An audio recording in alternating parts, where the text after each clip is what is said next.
was literally just about to sneeze, and it just went away. That happened earlier on my driving lesson, actually. I was about to sneeze, and then it just went away. So yeah. Anyways, guys. Today, we are playing through the DLC for Dual Destinies. We are playing through Turnabout Reclaimed. We're defending an Orca, which is a step above Turnabout Goodbyes, where we cross-examined a parrot. Polly the parrot. What's her name? Polly. I know that's the most stereotypical name for a parrot, but yes, Polly. Yeah, her name was Polly. So yeah. But yeah, this is a step above us cross-examining Polly, because we're actually defending an Orca whale, which are, killer whales. So why is this being brought up in, and in a human court system? I don't know. Again, this is like the second time an animal has been involved with the court system in Ace Attorney that we know of. Obviously, there are other animals within Ace Attorney. There's Wagahai, but Wagahai wasn't really involved with the legal system that much. He was just Natsume's cat that he found in Britain, and that he couldn't take over to Japan, so he left him with Herlock and Iris. So yeah. There are only two animals in Ace Attorney universe that are linked with the court system, that being Polly and the Orca we are going to be defending today. So yeah. Oh yeah. So like I said yesterday, I think I said this yesterday anyways, I was gonna try and get Haunt the House done maybe today. I got 180 achievements done. I have one more achievement left of Haunt the House to film and put up on YouTube. I'm probably gonna put out the Haunt the House video probably on Thursday, because tomorrow and Wednesday I'm going to be playing out VODs from yesterday and today, and then on Friday I'll be playing out a VOD and a scheduled video, and then Saturday I don't know what I'm going to post on Saturday, and then Sunday will be the VOD from the stream I'm going to do on Friday. So yeah, anyways, this is a decently long case, but I'm gonna try and get at least the first investigation and the first part of trial 1 done today. If we have enough time, I'll do, we should have enough time to do maybe trial 1 part 2, because that is very short. And I feel like my thing is very laggy on stream, and it is. My webcam is being very laggy on stream, and I don't know,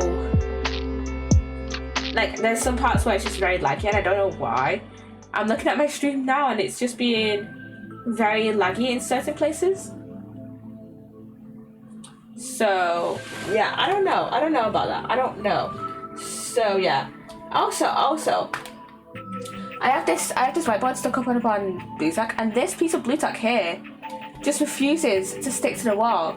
So I need to find a slightly more permanent solution than white tack. Did I say blue tack earlier? It's white tack. I couldn't find. I think when I bought it, I couldn't find any blue tack in Home Bargains. Any proper blue tack in Home Bargains, so I went for white tack. Anyways, let's get into Turnabout Reclaimed, which I believe is Phoenix's first case. Now with Dual Destinies, it doesn't register the DLC case as the next case. It just oh, this is the end and obviously each game has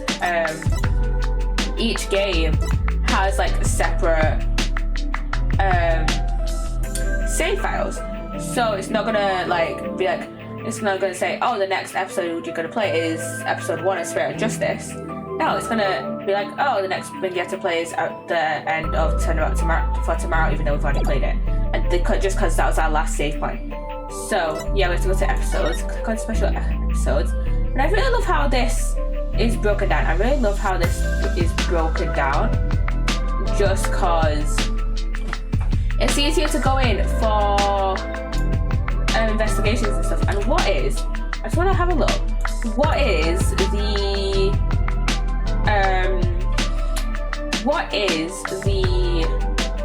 achievement for this case other than completing it? Let's see. For pressing diploma and listening to Blackwell's take on what ought to be the featured attraction in a special episode of Dual Destinies. Okay. So yeah. We have to do that. And then the rest of the achievements that we have to do are the ones on Spirit of Justice, are the ones that we just haven't looked at yet, are the ones that we just forgot to do, basically. So yeah, and we had another Pearl, who I've missed Pearl. I love Pearl. She's great. She's a great character. So yeah, let's get into it. My name is Phoenix Wright. Phoenix! Head of the Wright Anything Agency and a lawyer. Although, I was doing something else entirely for a while there. Orca. As for why I decided to formally get back into lawyering, let's just say there's unfinished business to take care of. Anyway, I thought I'd reminisce about my first case back on the job. And what a case it was. It happened only a few months after Athena joined our office.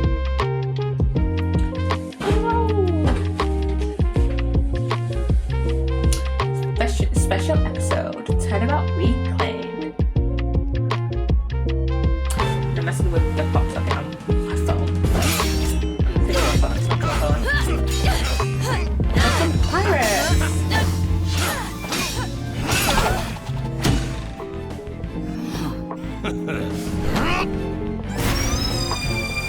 And I think that's our... Captain Marlowe! You made it just in time!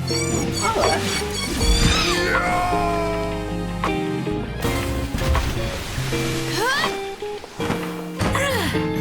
We be pirates, we love to sail the seven seas. Just so a bunch of easy. scallywags who are as free can be. We swim through storms and waves, all because you see, red This is so treasure goofy. and Oh my god, I adventures love waiting it. just for I love it you. already.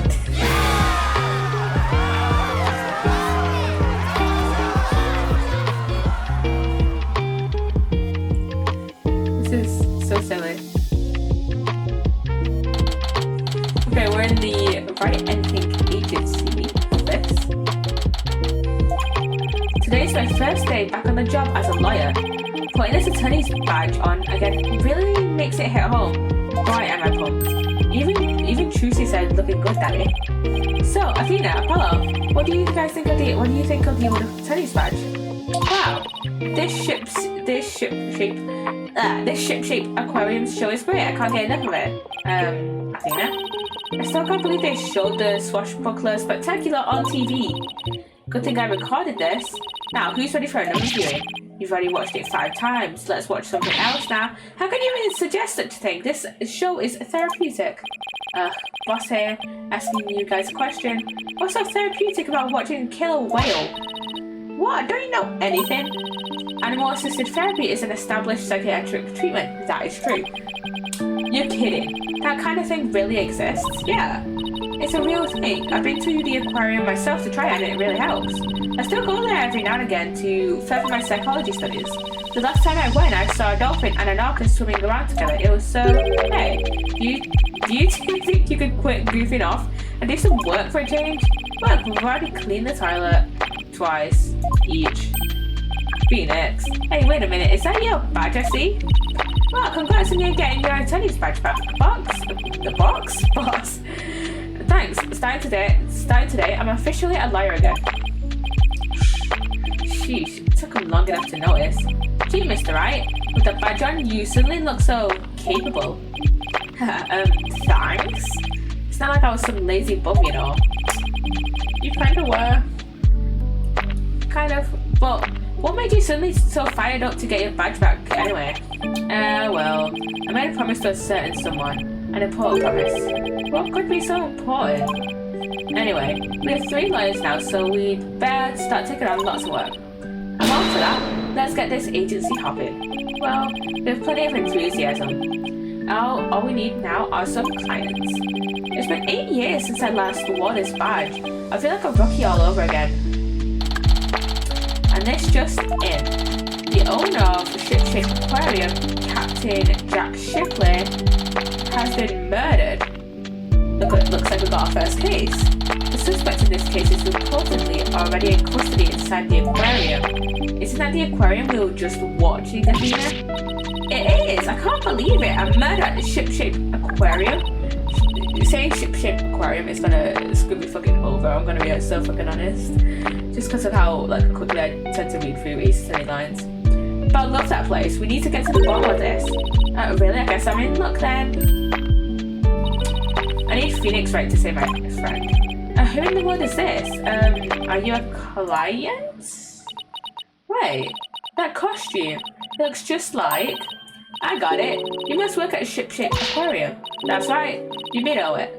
I'm Sasha Buckler. I perform like an agile catfish in our pirate show. Ew, blowfish to mind. Minnow? Blowfish? Those puns floundered a bit. I figured out the client's identity. Chalk went up for analytical psychology. You literally, wise man. You literally just watch a show about Ship Aquarium. You would know who works. You kind of know who works there. And thank you, Cat Streams 2000 for the follow. Welcome in. Why is my webcam being silly? Again, it was being silly yesterday, and I don't know what messed it up. Yeah, welcome on in. Welcome on in, Cat Streams. How you doing? Let's see. My friend is under suspicion of murder, so I really need some help. That's why I'm gonna find this Phoenix Wright guy. Oh, I'm Phoenix Wright. And this is Apollo Justice and Athena Site. They're liars too. If there's anything you need, all you have to do is ask. The same goes for me too, Mrs. Buckler. Haha, just call me Sasha, and I'll call you all by your first names too, if that's alright. Phoenix, Apollo, Athena, you have to help me. Please save my friend. Guess we'd better start out by asking her more about her defense request. Yeah, let's talk to her. Your defense request. Miss Buckler, Sasha, could you tell us more about why you need our help? My friend is suspected of murdering the captain of Ship Aquarium. Captain? I thought the victim was the owner of the aquarium. Yeah, well, our aquarium has a pirate ship theme. That's why we call the owner our captain. We call the employees crew too. That's a pretty unusual aquarium we got there. Not really, I guess. Being pirate themed is not too out of the ordinary for an aquarium. That's what if you ask me, like, hey, if there was an aquarium that was themed it had like a theme of anything other than fish, what would you expect it to be? And I would say probably pirates as one of the top 3. And the tap one's got my room, so I shall be a minute.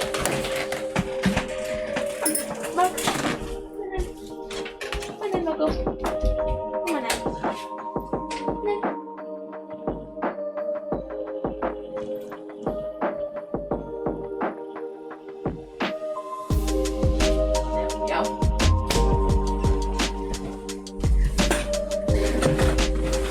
There we go. Anyway, one of the crew members, my friend, is being suspected of the captain's murder. Did we just read that? I don't know if this... I can't remember about that. They've already decided she's guilty. I think they're going to give her the death penalty. What? What happened to due process? Oh, my friend is as sweet and gentle as a whale shark. She wouldn't have hurt a puppy.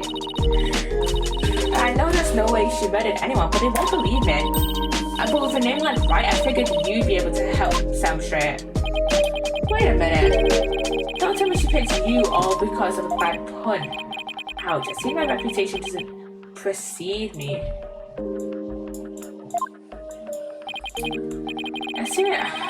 But seriously, my name can't be the real reason she's there. Why request me? What's the real reason you picked me, Stasha? Well, to be honest, I asked a whole slew of lawyers, but they all refused. They all said stuff like, there's no merit to taking your case, or I'm not sure I can help. They're all cruelly shocked, because hearts are punier than white bait.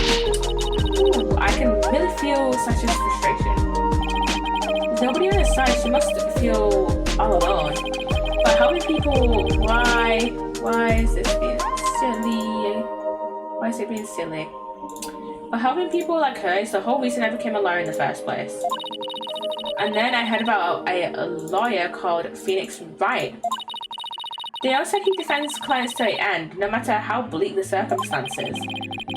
Guess my reputation does precede me. Not sure how well deserved it is though. I thought to myself, if anybody can save my friend, it's you, Phoenix.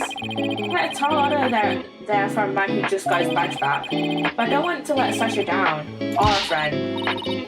Let's help her, Mr. Wright. Let's save a friend. That's just what I was thinking. Sasha will accept your case. You will? Oh, thank you. You're a lifesaver. Literally. Well, no time to stand around and mull over things. I want you to meet my friend right away. Come to Ship Aquarium with me. You got it. And I'll go too. So if I need you to stay here, keep an eye on the office until Susie gets back. Never know when a new client might stop by. How come I'm the one who has to stay behind? Thanks a million, Apollo. Well, ladies, let's move to the aquarium, shall we?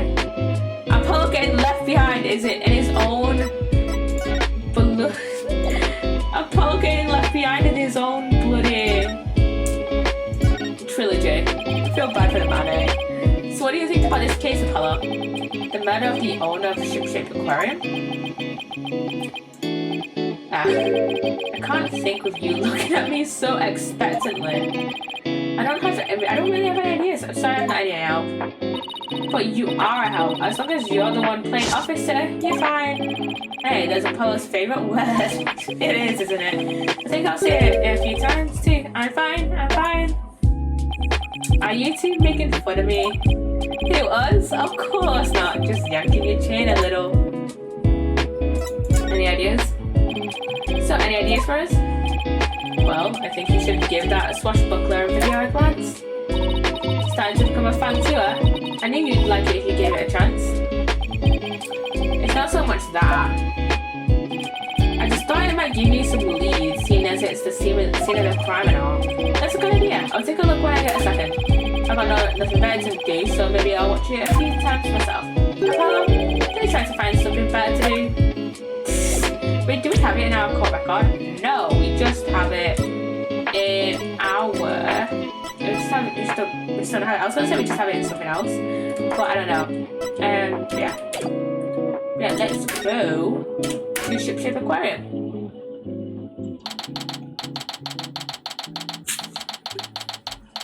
I would have said, oh, why are we going here instead of, the detention center? But we're defending the literal orca. I don't think a orca could fit in the actual detention center.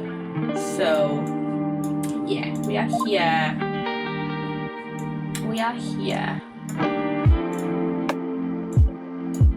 God, this place is bloody massive, aren't it? And this is gorgeous. It's just like being under the sea. Yeah, this is the Aqua Tunnel. I'll try and dry it. I'm really glad you like it. Oh god, the fish plants are never gonna stop, are they? Shit. I'm going to go on ahead and fill the detective in on your arrival.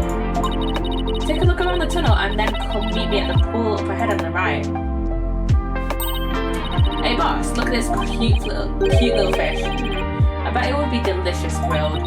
Seriously? Is that really all you can think of? Well, I didn't get to eat lunch today. Ooh, make them some grilled chicken. Oh my god, that is the cutest little penguin. Oh my god.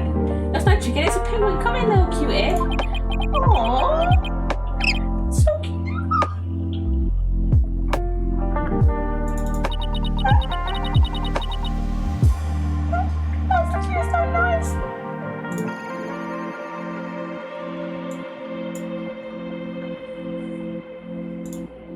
That was so cute. That was so cute. Oh my god. Okay, let's actually get some of this case. It ignored me. Maybe it was hungry too. Oh look, it dropped something. Ah, it's an ad for the Swashbuckler Spectacular show. That penguin had a whole bunch of these stuff in its backpack. So it's passing out flyers, huh? How cute. I carry a penguin that distributes flyers. We could use one of those for our office. We've got more. I'm gonna have to look at that in a minute. Well, can't keep the penguin waiting. We'd better get going. Yeah, you're right. Time to roll up our sleeves. We'll be here. We are here. Huh? I don't see Sasha. Ah, are you two the lawyers Miss Buckler mentioned? Ah, Detective Fulbright. Yep, Fulbright. Are you the lead detective on this case?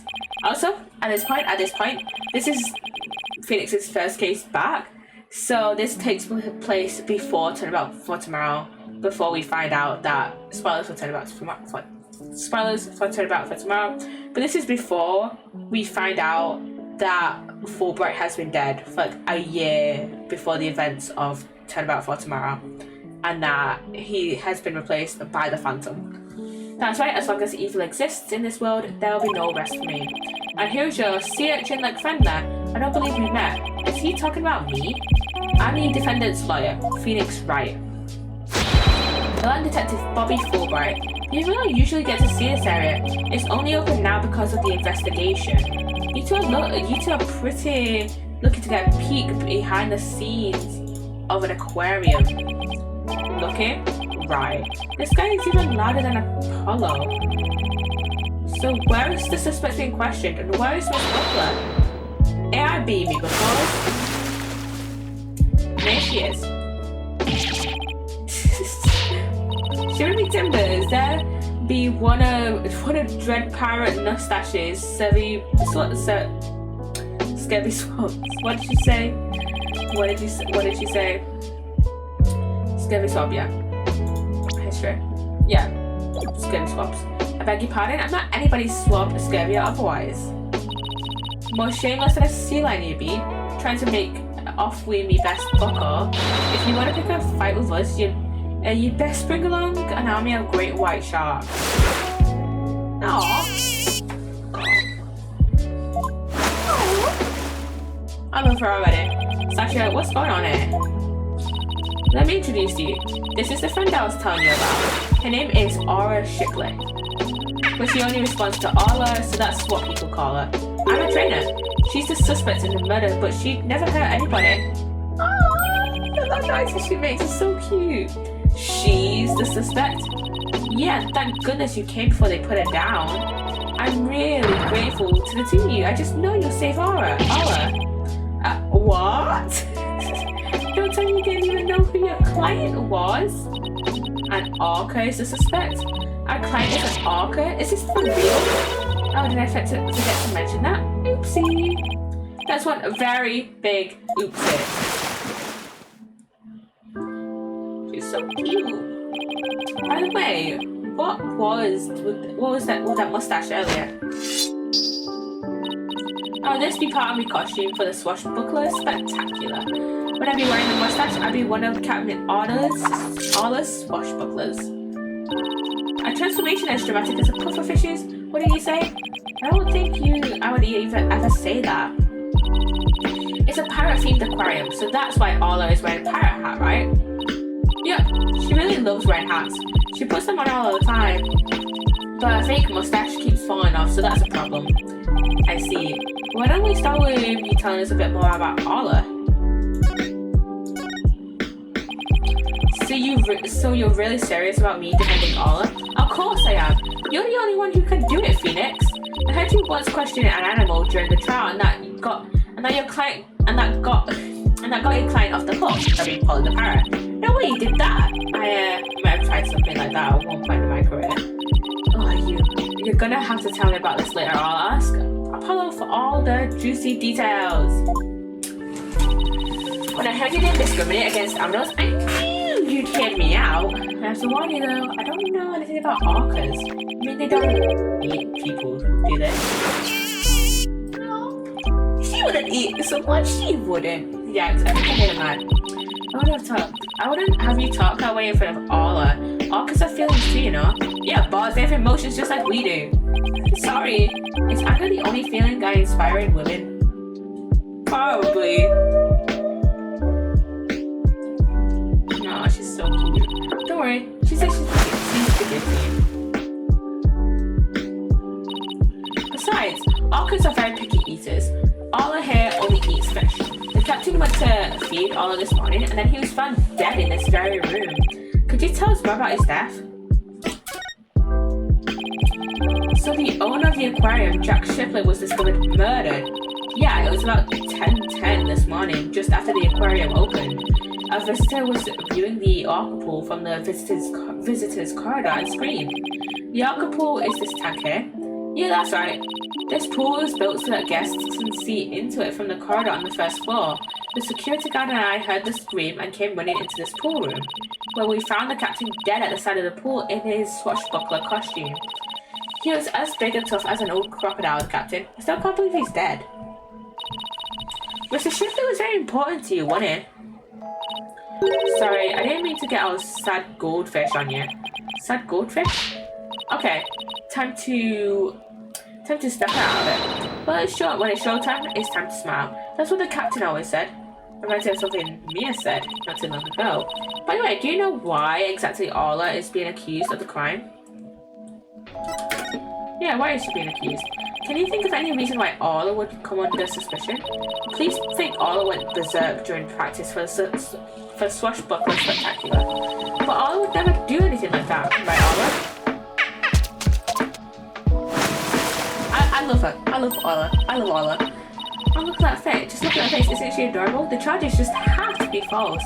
I hate to break it to you, but the police don't usually base their decisions on cuteness. She has to be not guilty though. That's why we base them on facts. Take a look at this. A photo of the victim, huh? He's got a wound on his head. Very perceptive. The victim and the orca were the only ones there. What's more, we couldn't find a weapon of any kind. So, was it blunt force trauma? Or was he just stabbed in the head and just someone took it out and just took it with him? So what's the theory on how Orla supposedly killed the victim? They say orcas sometimes kill their prey by ramming into them underwater. We believe this orca did that just by pulling the victim into this 60-foot pool and then ramming him while they were in the water. Without any suspects besides Orla, this could be one tough case. Okay, that's been added to our court record now. No official autopsy has been ordered, but an orca attack makes sense. Why hasn't one been ordered? Accidental death due to a failure to exercise proper oversight over an animal. The medical examiner said it wasn't a homicide, so we don't need an autopsy. So Orla's going to be put down without proper investigation? This isn't fair. That's nothing short of police negligence, Detective Fulbright. The incident wasn't determined a homicide, so there's nothing we can do, Miss Sykes. Ordinarily, the owner of the aquarium would be held responsible for the oversight and failure. But the owner is the victim himself, so all we can do is hold the orca responsible. Phoenix, isn't there anything you can do? Wait. Okay, I know Ace Attorney is, not too based in reality. There's spirit channeling and, I was gonna say with the, all the cross-examining animal stuff, but I'm pretty sure cross-examining animals such as parrots is something that may have happened in our real life. Let me have a look. Cross-examining parrots. And it would make sense. Let me see. Okay. Okay, I'm gonna look at Quora.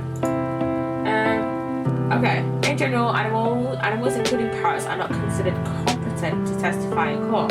Testimony in court typically involves human witnesses who could provide first-hand accounts of events or requested information relevant to a legal case.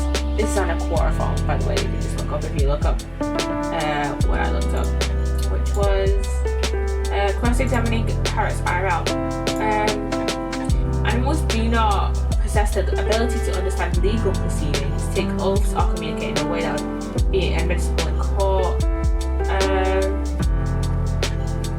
If there's a situation where a parrot's vocalizations are relevant to a legal case, such as in cases of animal cruelty or disputes over ownership, it will be up to the human witnesses to testify about the circumstances surrounding the parrot's behavior or vocalizations. Let me see. Okay, there's some other ones here. Okay, so this is from Crooks Swan on Quora. To answer your question, although it's been proposed, I don't believe a parrot could testify as a witness in court, although the smartest parrots do have limited cognitive abilities, scientifically proven by Dr. Irene Pepperberg's project to be about equivalent to toddlers. They are mostly mimics. They will not have the ability to directly answer a question posed to them, even if the answer was something that made sense to the answer. A court could never be sure if the given answer was the product of random language formation, or if the parrot truly understood the question as posed and answered it correctly. There are other problematic issues. A parrot isn't a person. It's unknown if they could be compelled to appear. They couldn't be sworn in, as parrots don't operate under our constructs of truthfulness or importance of oaths. There would be problems with hearsay, which gets way too complicated to get into here. Where I could see a parrot coming into a court setting would be as evidence. Let's say someone is being tried for child abuse, or there's a hearing to determine visitation and abuse has been alleged. Let's say Polly has the tendency to say in a child's voice something to the effect of, "No, Daddy, Mommy, you're hurting me, stop," and to imitate the sounds of abuse, hitting the socket, cries, etc. I could see a parrot being brought in to prove a case of abuse more likely than not. The problem is that parrots say what they want to say when they want to say it. Unless the bird said the phrase the court needs to hear all the time or a certain cue, it may be impossible to get the bird to say what they meant to say within a reasonable time frame. The court would have to decide if sound or video recording that the bird saying the phrase imitating sounds out of court would suffice. But to answer your question, I don't believe you ever seen Polly ask direct questions on the Willistein Law and Order style. Okay.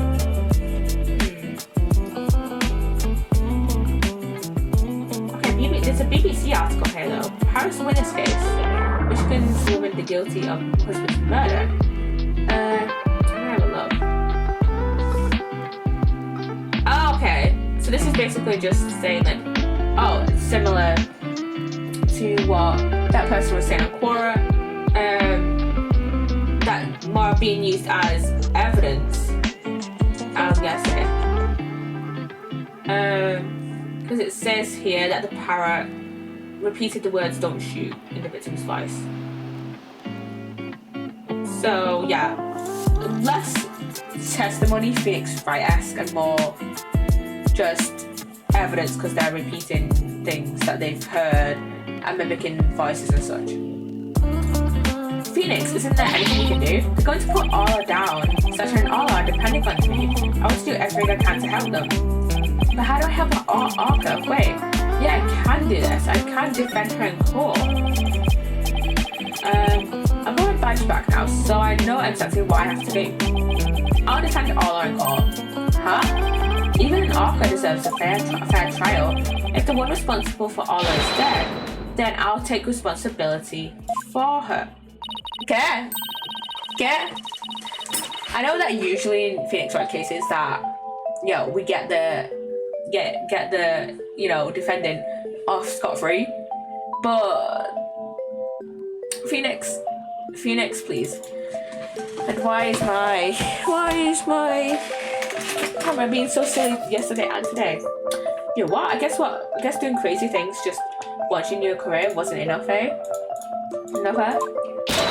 But what the heck? I'll take responsibility for her too. Are you two insane? Yes, they are.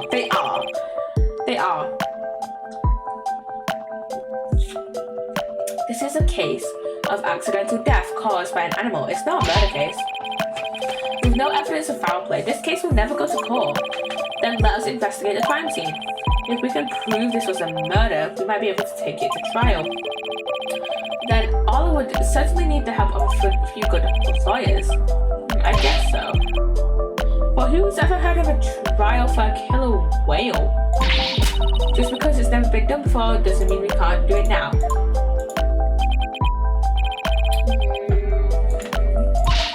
Please, Detective Fulbright, for justice's sake. Yeah, for justice's sake. The police have determined that an animal that has been harmed, that has harmed a human should be put down. But I don't know for sure whether that was a just decision. If your sense of justice compels you to take on the defense of this animal, then my sense of justice tells me to let this case be re-examined for possible merit. You mean it? Really? That's fantastic. You're not such a bad guy after all, Detective Fulbright. Just remember, this case hasn't been officially recognized as a homicide yet. I'll get in touch with the prosecutor's office, but I'm not making any promises. Anyway, I'd better be off. You two are a lifeboat. I'll be right here if you need me. Thanks. I got a feeling we'll really need you with this. What do you say? My brain is not braining.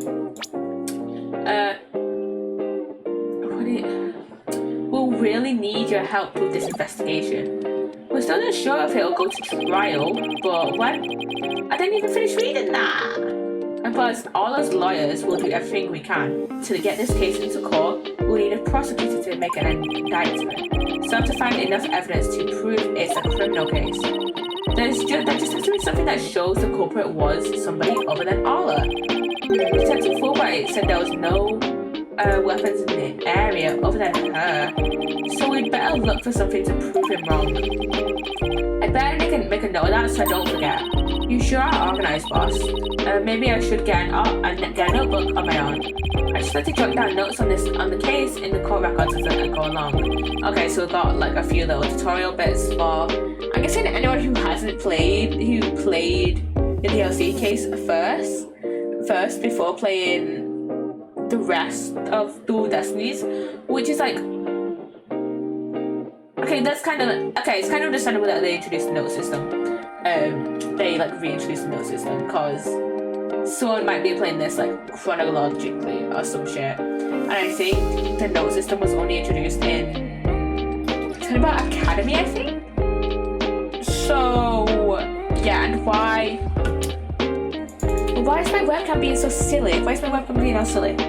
You can use it as a sort of to-do list. Right, yeah, all things do. And whenever we're stuck, we can just refer to the notes. To read my notes, I just open the court record and then flip to them with QRE. There, note jotted. Now let's investigate this crime scene. There's be some evidence here we can use in court. Examining the crime scene from every angle is the key here. That's right, if we change our perspective, we might come across new evidence. Let's first see what we can find using WASD. And when we're ready, we can use BMM to change our perspective. Or if there's a particular spot that's got your attention, get right up to it and look away.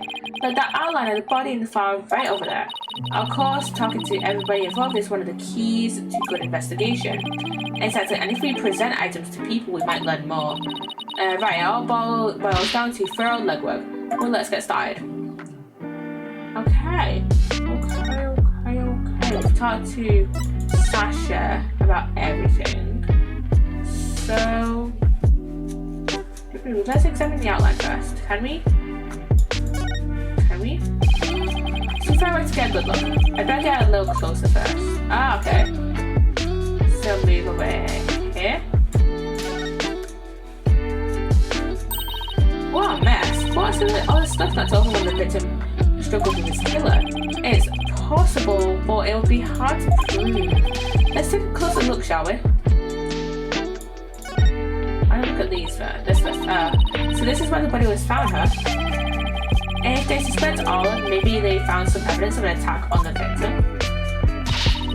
Orca didn't attack the captain, she loved him. The captain rescued Orca when she was little after she got beached on the shore. He tried to release her into the ocean, but she kept going back. I can tell Orca's sad about losing the captain. She's just not her usual chipper self. Orca must really love this aquarium and the captain. She's the only one around here big and strong enough to play with the big tough captain. Every day she made a point of headbutting him and stealing his hat.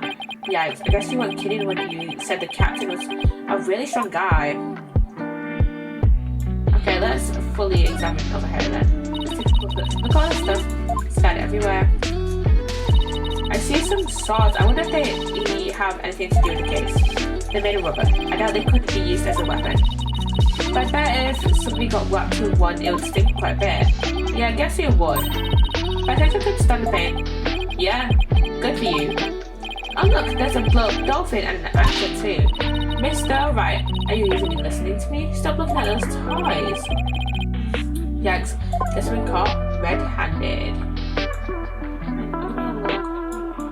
Where should we look?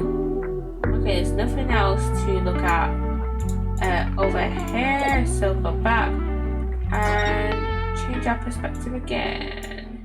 Why is it being so silly? Those are the control panel for that crane apparatus. There sure are a lot of bombs, but why? Why are you being so silly now? I literally tried to sort it out before stream, and now it's just being so silly. Well, when I see this many buttons, I start to get fidgety. Green? I know what you mean. You start itching to push them. You start itching to push them, right? Now I start itching to make a psychological study on people who want to push buttons. You know, remind you that I'm your boss, not your guinea pig. Yeah. Be your boss, not your guinea pig, Athena. I'll just sign up a few clips. There we go. Okay. There's a hoop over here. And there's a piece of meat and a plastic hoop suspended from the ceiling. Talk about clashy decor. I guess all I really like to meat. Who knew they feed such large chunks though? All orcas are carnivores. You knew that, right? Of course, silly, and I love meat too. Protein is your body's basic building block after all.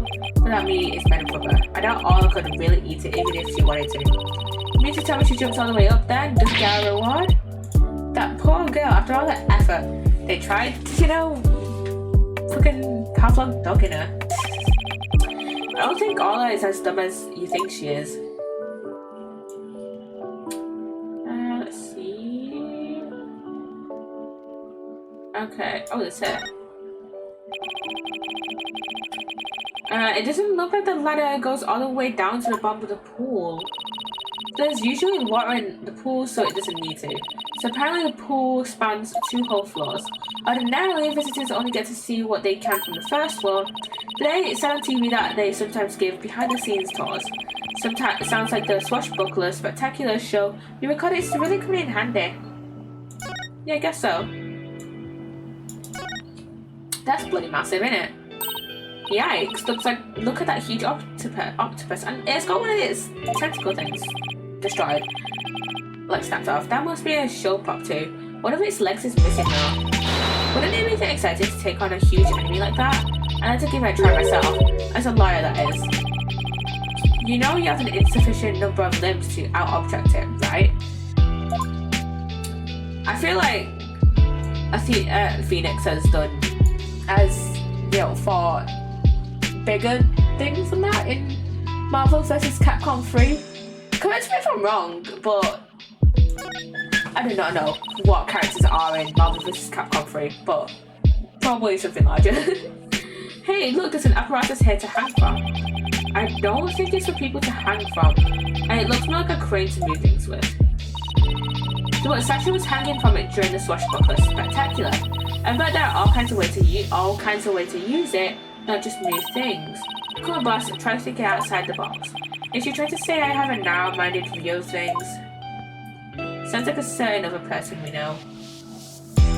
Okay, we can examine Orla. Is that a show makeup above Orla's eyes? That's right, it's a starfish. Kinda makes her look like a punk rockin' pirate, don't you think? A punk rock pirate killer whale? Ugh. It's official. Society's on the road to ruin. Phoenix, you sound like a believer.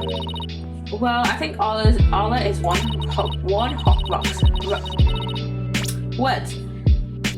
One hot rockfish. Speaking of rocking, how'd you get Orla to do what you want during the show? I'll give her signals with this whistle.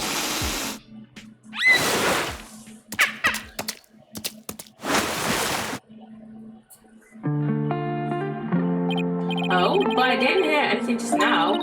It sounds out of range of human hearing, just like a dog whistle. Orcas have better hearing than people do. They can even hear the whistle underwater. That's so cool. I wish I could give commands to Orla. Anybody can do that. All they'd have to do is learn the signals. Here, Athena, you can have one of our whistles. Consider it a present. Gee, thanks. As for the actual commands, I'm afraid I can't teach them to you. They're top secret. Fair enough. Fair fucking enough, honestly. Guess that's about it. Under different circumstances, I would have loved to see the Swashbuckler Spectacular. The three of us always perform the show together. Me, Orla, and the captain. Today's show has been cancelled, but we could put a little performance fee now.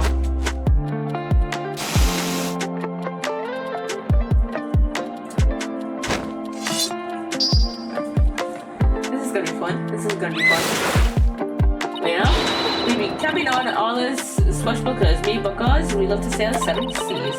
We've come to route that Manji, Blaga, Dread, Parrot, Mustache.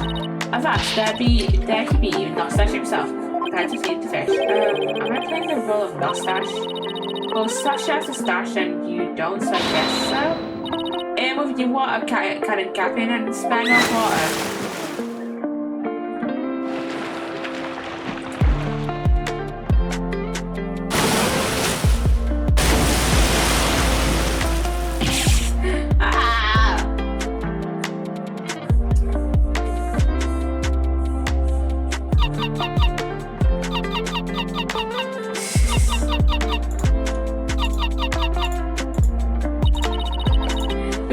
Storms and waves, all because random adventure waiting just for me.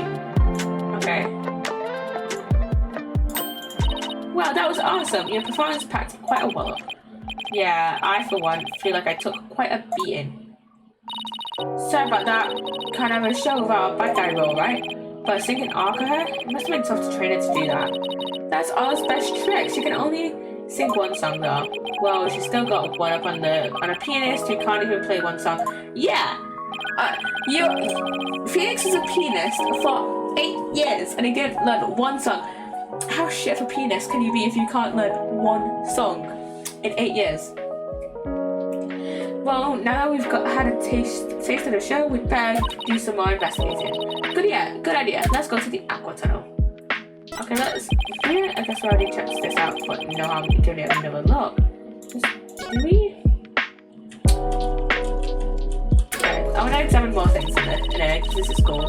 Hey, it's a cannon in the shape of a shark. I'd love to try firing that thing. Are these cannonballs supposed to look like fish eggs or something? But why fish eggs? Why not baby sharks?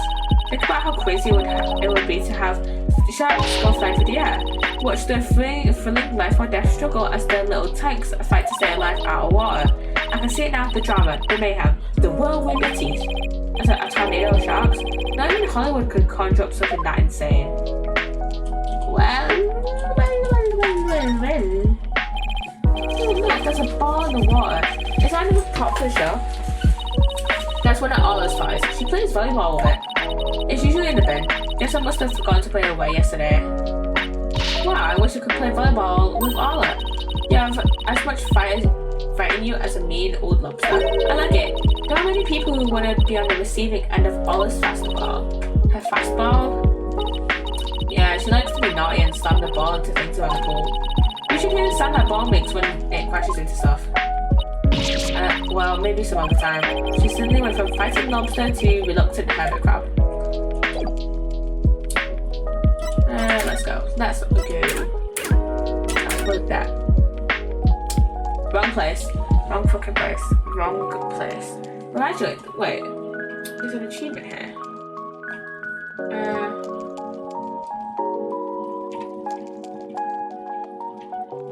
Yeah, we can present something to Apollo. We can present this. I think this helps us with one of the achievements. What's this? Something you wear around your neck. It's a whistle they used to make the Orca do her tricks. If I blow it at you, will you do a trick? What am I, some kind of circus animal to you two? Well, you are one of the talents here at our Write Anything agency after all. The least you could do is learn a trick or two. Need I remind you I'm a lawyer. Besides, Athena doesn't know any tricks. That's why you think I've got a special trick I've been waiting to bust out. I can chug an entire glass of OJ without taking a breath, all while doing squats. Well, that's really something, Athena. Not sure how many new clients that matters, though. Yeah. Let's go. Accidentally clicked Write Anything agency instead of the aqua tunnel where we were supposed to go.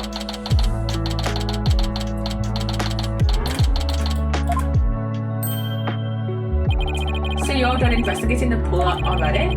We had a good look around, but now we're moving on to other areas. How was the police investigation going? Did you say, for example, find any other suspects besides Orla? Wouldn't that be fortunate for you if you did?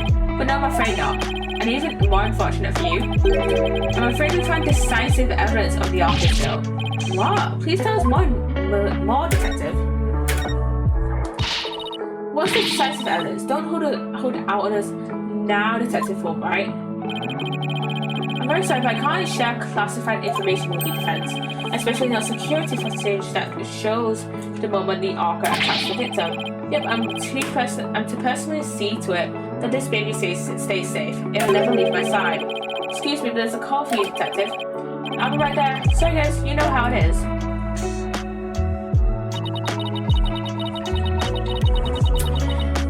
It's so funny playing this after Turn Back for Tomorrow. And it's like, oh, he's a really incompetent detective because he's not one. He's the bloody phantom, a murderer. You know, killed Meta Sykes. Well, he never said that he wouldn't leave its side, I guess. Now let's sneak a peek. What the? Is this supposed to be the moment Orla attacks the victim? Okay. This little bit of footage doesn't prove anything. I agree, I believe in Orla and Sasha. Let's just continue with our investigation. Good idea. Huh? There's a stick on this camera that says return to the public danger. There's somebody that manages the cameras. Let's check it out later. Sorry about that. Prosecutor Blackwell called to remind me to go feed Attacker. So where were we? Oh, that's right. You two got any more questions for me? No, we're good. Thank you for leaking all your info. Yeah. You dumbass detective. But it's not really. Why do I keep accidentally going to the wrong area? I'm supposed to go to the public danger. Oh yeah, added 5 minutes. Okay, this is the public danger. This looks like one of those hands-on exhibits. It's a real air danger, you don't think? It's legit called public danger. Well, the banner does say it's the public danger. Let's see. According to the description, this room is a pub where pirates gather, explore and interact with sea creatures, actually feel the electricity of electric eels and feed real piranhas, experience the terrors of the seas with these dangerous experiments. Although sound less like terror and more like torture to me. I thank you to keep it down there, Blue Boy. I'm conducting an experiment. Who the bloody hell is this? Do not disturb me unless you wish to be exact with an electric eel. My apologies, ma'am. Oh, she seems intense. Excuse me, but who are you? Before you ask others, shouldn't you give your name first? Basic manners, young lady. Oh yes, of course. My name is... Never mind. I will simply call you Yellow Girl.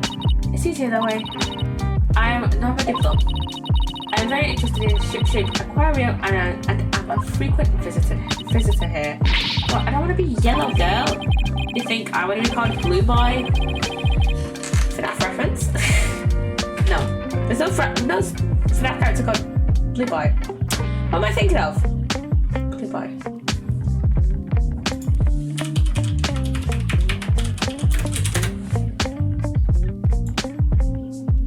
Okay, the only thing that comes up is the fucking painting. I have no idea. Let's just see what she has to say.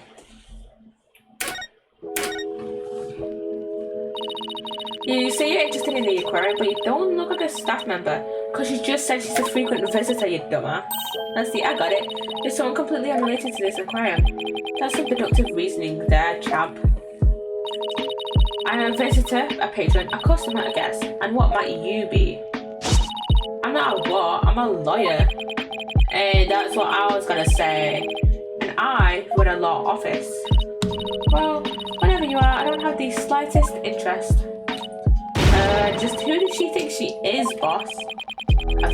A visitor, a patron, a customer, a guest, remember? Sometimes I think that Ace's main characters just have short-term memory loss. I thought they closed the aquarium and weren't letting members of the public in. I have special permission, you see. And why exactly is that, if I may ask? Well, because of the heavens, I've said too much. Cyclops. Two of them, red ones this time. Last time we,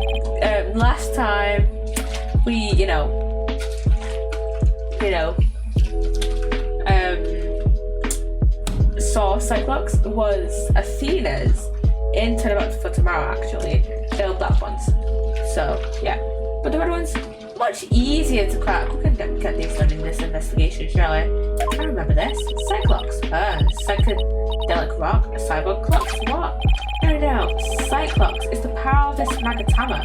It gives me the ability to see the secrets locked away in somebody's art.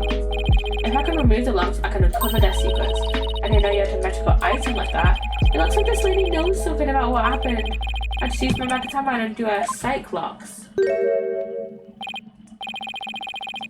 I can't see the locks anymore, huh? The core of that stone looks different from before. That's funny, maybe it's just out of juice. It can do that. Yeah, a certain girl I know poured her spiritual power into it for me. Without the power, I can't undo the Cyclops. No way. And I'm guessing that's where Pearl comes in. Why do I have to keep quiet about it anyway? I've never been any good at keeping secrets, but I promised after all, so I guess I'd better keep my mouth shut. We need to promise what too. No comment. Don't go away. Just when I thought we could find out more about this case. Let's go to try to find some way. I'm sure we'll find something. Yeah. Yeah, let's do. Let's go. We've got like less than 20 seconds till the ad. Hey, Detective Fulbright's gone. It looks like the police investigation is over too. That's too bad. I was hoping to get a little more out of him. Yo, ho ho. Fina, that's right. You go why you're hiding from me. I'm searching all around like this. Be a bad dream. Is that somebody rapping? Rifle you. Sometimes you make me so mad. When your rifle will just come back to me, you can sing. You can be together and sing creepy. What's this guy rapping and making strange bird sounds? Next, who's there? You didn't hear me rapping, did you? Yeah, well, maybe. Look, just do me a favor and pretend you didn't hear nothing. Fine by us, and invite you be. I'm Marlon Rhymes. I'm an animal keeper here. But the aquarium is already closed today. At least, I'm pretty sure it is. Pretty sure? You don't sound too certain. Oh, you knew it or something? Oh, yeah, that's right. Pretty good guess. But who are you guys? Oh, yeah, I decided soon, by the way. I'm Phoenix, right? And I'm Athena Sykes. We're lawyers and we're going to represent Orca by taking her case to court and proving she's innocent. I love you, get started. Get started.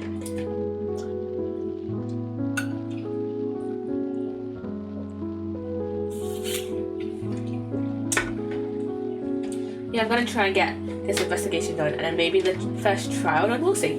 We'll see what happens. We'll see how long. We'll see what happens. We'll just see what happens. I need to stretch, God. Stretch. I was actually kind of productive today, you know. I started my driver lesson this morning, obviously. And then, like I always do on Monday mornings. And then I sorted out my wardrobe. Actually, I actually sorted out my wardrobe this morning. And then I had lunch. And then I recorded the Hot in the House achievement. And then I played some Oswork, played some Dead Deception Monsters and Monsters, and now we're streaming. So yeah. Anyways, guys, welcome back from the ad. Are you serious? You want to defend an Orca in court? Oh, but if you're here for Orla, then that must make you friends with Sasha's. Sorry if I came across rude. So it sounds like he's friends with Sasha. Sometimes when I'm by myself, I like to rap to pass the time, especially when I'm around the animals I love. Oh, I love animals too, especially marine creatures like dolphins. I like marine creatures too, but just the ones you can eat. God damn it, are you hungry or something? Oh wait, yeah, he is. He said he didn't have lunch earlier. Yeah, well, people who like animals are good people. That's why I always say. If there's anything I can do for you, sir, just say the word. I just started working it though, so I don't know how much help I can be. Mr. Ram seems pretty friendly. Yeah, friendly and agreeable.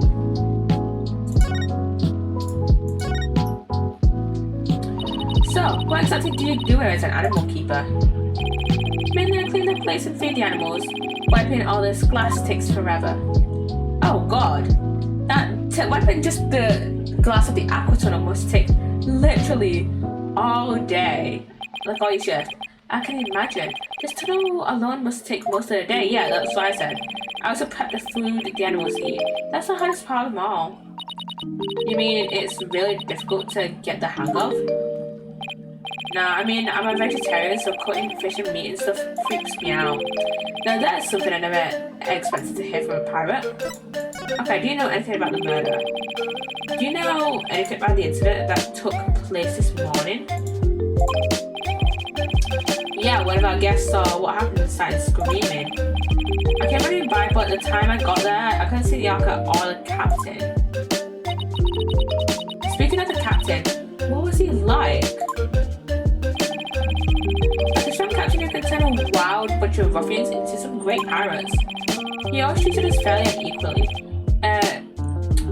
Human and fish is like the real deal, man. Hey, what are you crying for?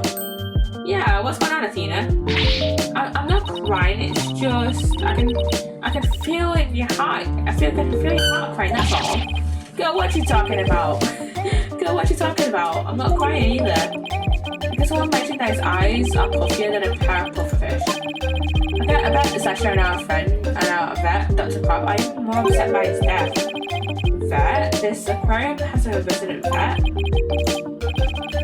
Yeah, hold up. I haven't seen Dr. Crab this morning. Staff are supposed to stay put.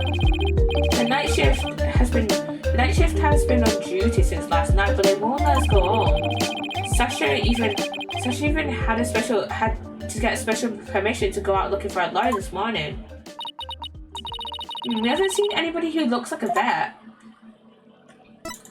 Rifle. Were you rapping somebody while looking for a weapon earlier? A rifle or something? No, not a weapon. Rifle is the name of one of our penguins. Oh, is that the penguin we saw earlier? A penguin? Why would you name a penguin something like that? Ahoy! Yo! Prep for the battle, prep for the war. Little lady rifle gun, even the score. You don't think you can escape with your pride? Nah, you just gonna be straight up denied. Yo. Anyways, that's what she likes. So we named her rifle. Sick rhymes, maybe. Okay, but did you have to wrap it? Let's start our roll. Does rifle wear a backpack by any chance? Yeah, that's the one. So you seen her? She's always running away. She's such a good runner, so we decided to put her to work delivering flyers. Do you really want a dangerous penguin like that running loose? Oh, rifle's not dangerous. She only attacks people she don't like. When we ran into her earlier, she didn't attack us. She straight up ignored us, actually. Hey, I have an idea. If you wanted to rifle again, would you mind feeding her for me? She didn't come back to the pool at feeding time like usual, so I've been looking for her. She loves to smell fish, so she might come over to see if you have some. Oh, I'd love to feed a penguin. That'd be okay, right, boss? I don't mind as long as you carry the fish. Fair enough, fair fucking enough. Gee, you, it smells so fishy. Yeah, no shit. Really? What a shocker. Oh my god. Oh yeah, besides Yes, Rifle, I've been looking for a small fry too. Small fry? Is that another penguin? Nah, she's a friend I made. A high school girl. She went off looking for Rifle somewhere and hasn't been back. Is she your girlfriend? What? Nah, no way. Sasha's the only one out. So you like Miss Buckle, do you? Well, I really respect her, you know. We have different tastes in music, but I admire the way she lives her life.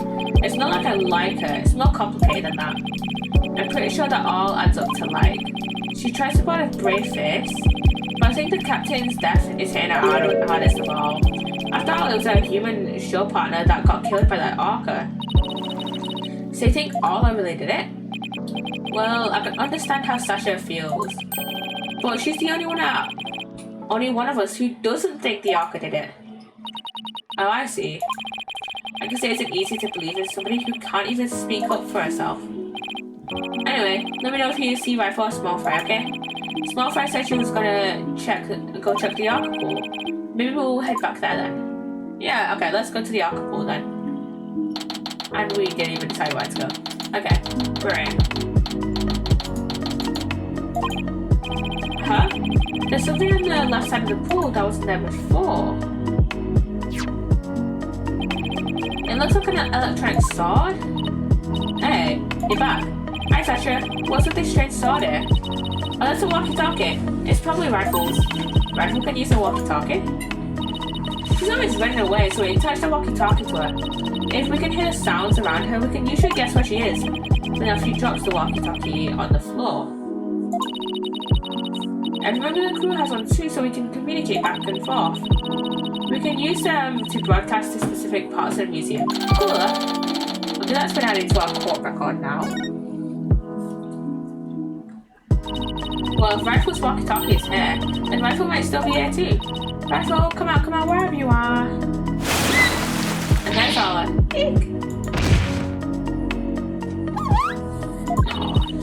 Are you okay? You have to be careful around pools, or you might slip right in. I'm more afraid of my art jumping right out. Hey, who's that riding on Orla? Isn't that Rifle? Hey, you're right. Come here, Rifle. She ignored me again. Why doesn't that penguin like me? Ah! Now you scared Rifle away with all that yelling. I'm not giving up. I'll make that penguin like me if it's the last thing I do. Hey, get back here, you little pipsqueak! Oh, sorry, Rifle, but at least you seem all right. Is that Pearl? Huh? That's Pearl.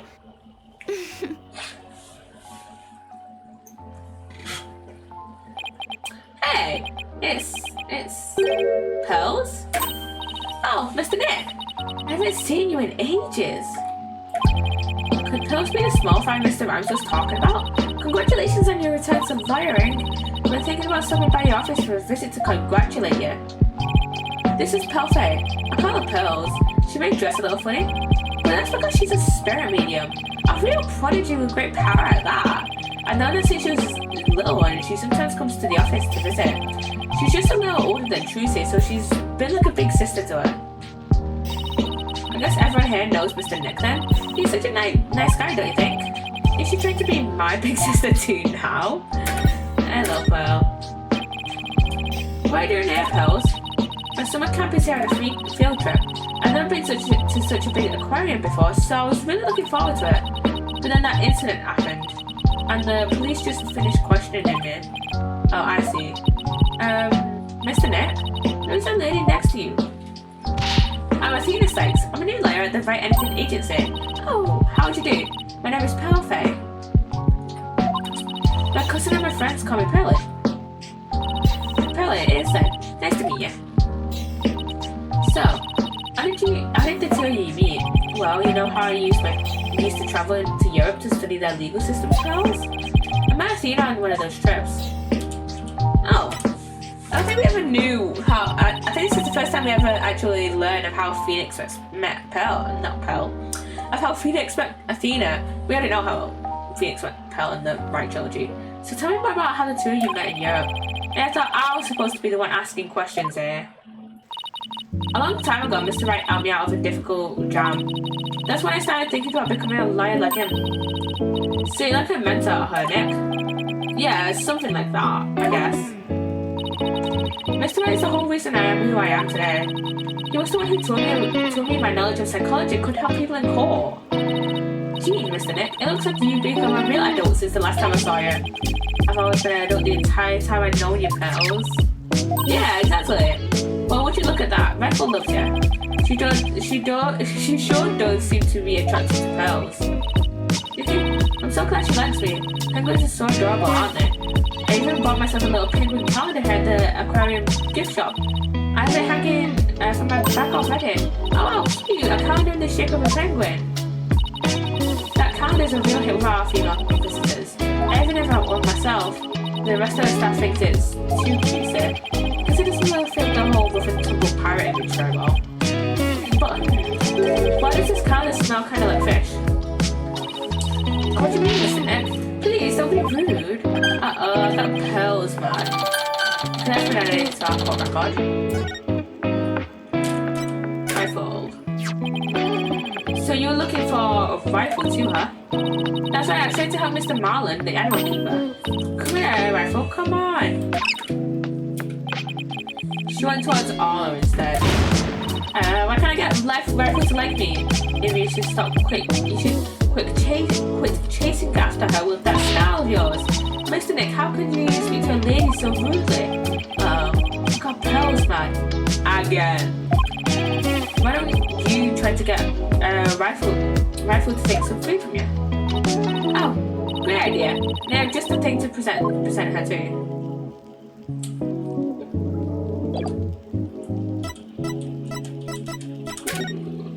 Fish.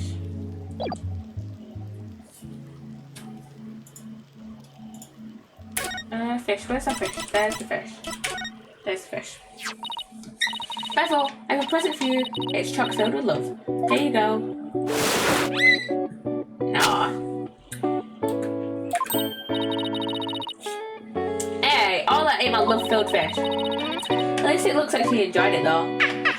No. I think Orca and I just had a bonding moment. Friendship blossoming with the exchanges of food. Oh, isn't it moving, Mr. Nick? I think moving might be going a bit far. Anyway, how'd you get Rifle to come to you so easily, Bells? I heard Rifle was attracted to the smell of fish. Mr. Nick, are you saying I smell like fish? Maybe just a little, yeah. I guess I need to change my clothes. That's odd. I wonder why Pearl smells like she's holding a bucket of fish. It's the calendar, isn't it? Orca doesn't usually want to eat at this time of day, and we've even been giving her more food than normal at her regular meal times lately. Huh. Is there something wrong with Orca's feeding habits lately? Yeah, something's weird. The new guy, Marlin, feeds all the other animals besides Orca, but the captain and I, her trainer, are responsible for feeding Orca. It was the captain's turn to feed Orca this morning. But Orca keeps coming to me and signaling she's still hungry. She wants my fish chock filled with love. How long are you gonna keep saying that? She sure is excited to make a new friend. But I don't think the captain would have forgotten to feed Orca. Rifle and that big creature there certainly seem to love each other. This is all of the Orca. Rifle and Orca are best friends. They belong together like a clownfish and a sea anemone. Can't you phrase that in a way us non-biology majors can understand? Oh, so this Orca is the suspect. I read a book once that orcas eat penguins. Don't you worry about that. All her hair is really gentle, and she never eats anything but fish.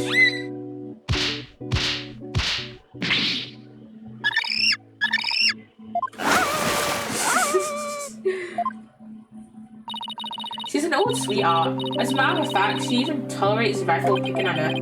It's true, she does seem very gentle. She hardly seems like a killer whale. As long as we have to do everything we can to save this beautiful gentle creature. Why are you going to defend her in court? She's quite a defendant, isn't she? She's the biggest defendant we've ever had. Literally. Oh, Pearls, I have a big favor to ask. What is it, Mr. Nick? It's about my Magatama. Its spiritual power seems to have vanished. Oh, that Magatama brings back memories. I remember pouring my spiritual power into it. That was so many years ago. Guess that's why it's almost out now. There you go, Mr. Nick. It should be fine now. Thank you, Pearls. Now I can break Cyclops again. I'm glad I could help. Well, I think I'll go find Mr. Marlin now. I should bring rifles with him. Can't go! Welcome on in! Oh, thank you for the great hello, welcome on in. I was just stream. What were you playing? I'm guessing no one knew it was probably a bit of Minecraft. But tell me about it. Tell me about your stream. Welcome on in. How was it? How was your stream? Welcome on in, everybody. If you guys, my stream was good. We were playing Tavern Talk. Ooh, that sounds fun. That sounds fun indeed. And I'm glad it went well, Can. If you guys do not know me, if you readers do not know me, I'm Poppy. I'm a variety streamer. Currently I'm playing a lot of Ace Attorney. I finished the Phoenix Wright trilogy back in January. I've recently finished the main storyline of Great Ace Attorney, and we are almost done with Apollo Justice Dual Destinies. So yeah, I also play a few other games like as well. I'm on a Minecraft SMP called Oswork. I also play Sims, Stick to Business, and a few other games as well. If you want to check out some of my other streams, yeah, it's a story game and very fun so far. Ooh. I'm gonna be so real. I have no idea what it's about. I have no idea what it's about. I've never heard of it before. I'm guessing. I'm taking a strong guess and saying that it's, set in a tavern. Yeah. I'm glad you enjoyed it. I'm glad it was a fun stream, Can. And thank you again for the raid. Thank you again. Pearly sure seems very at home at this aquarium. You're right, but didn't she say this was her first time here? Apparently, that girl was in the staff corridor earlier this morning. Where would she have been? Why would Pearl be in the staff corridor? She's a visitor, not. She doesn't work there. It is. She plays an innkeeper in a fantasy world where you send adventurers on quests and make magical drinks from. Oh, that sounds cool. That sounds pretty cool. I'm gonna look it up because I'm gonna look it up.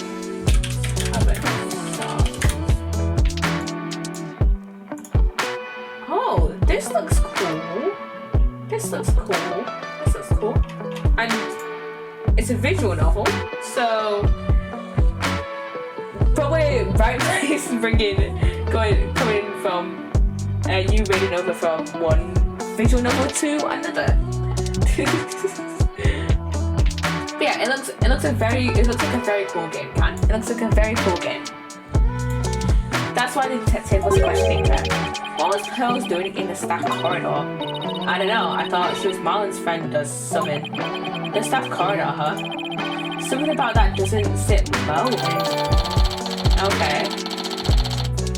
So why would she be in the staff corridor? Well, if it bothers you, why don't you just ask her about it? Yeah, good idea. Let's go catch up with her. Yeah, she would be in the yes, you love visual novels. Visual novels have my heart. It's the only visual novel I've played. Being the Ace Attorney games. Yes. Do I still love visual novels? Yes. Visual novels are great. Looks like Mr. Rhymes and Pearls are talking. Ahoy! Based small fry was so clutch with the assist. Rhymes and Rifle reunion of Tail and Inning Bliss. Now Animal Keeper Rhymes ain't gonna get you caught. Bad prop small fry, this case is now shot. Yo. Ho ho. Does this guy play Fortnite by any chance? Is this guy a Fortnite player? It was my pleasure. See you again sometime, Rifle. Okay, let's go, Rifle. See you, small fry. Oh, Mr. Nick, I didn't see you there. What's your relation to Rhymes, eh? Hey, Pearly, you and Mr. Rhymes seem to be really good friends. Could you tell us more about your relationship? Well, Cyclops. One Cyclops. Pearls, when I say Cyclops, I'm sorry, Mr. Nick, but I really shouldn't talk about it. I don't really feel right about digging into Pearl's affairs, but she was here at the aquarium at the time of the incident. Whatever she's hiding could help us in court. So Pearl's about to use my Magatama on you. Magatama time. Take that!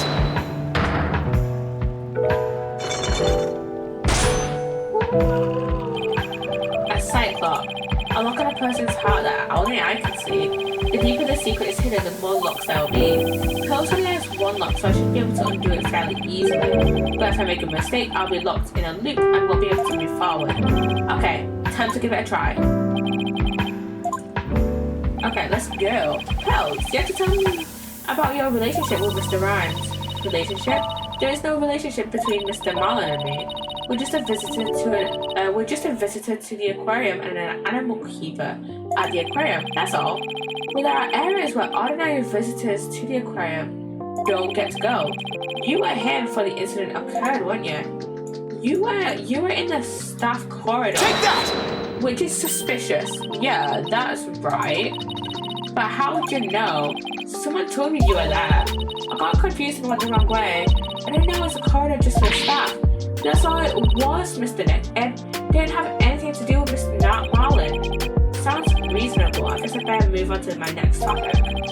Actually, there's something else I've been wondering about those. Why do you smell like fish? Fish? What makes you think they smell like fish? Well, there's a certain someone who convinced me it wasn't just my imagination. Rifle. Take that! Rifle? She's apparently very attracted to the smell of fish. Rifle doesn't want anything to do with Athena, even though she had a bunch of fish. So why then was the Rifle so attracted to you, Pearls? I don't know. Looks like she's still not ready to talk about it. You had an object with you that smelled fishy too. In fact, I think this has something to do with your secret. It has something to do with the calendar. It smells fishy for some reason. So yeah, it has something to do with the calendar that she had on her bag. The fishy smelling calendar has something to do with your secret, doesn't it, Pearls? Yeah, it has something to do with that. I can't lie to you, Mr. Nick. I'll tell you about me and Mr. Marlin and about the calendar. Cyclops unlocked. Ooh.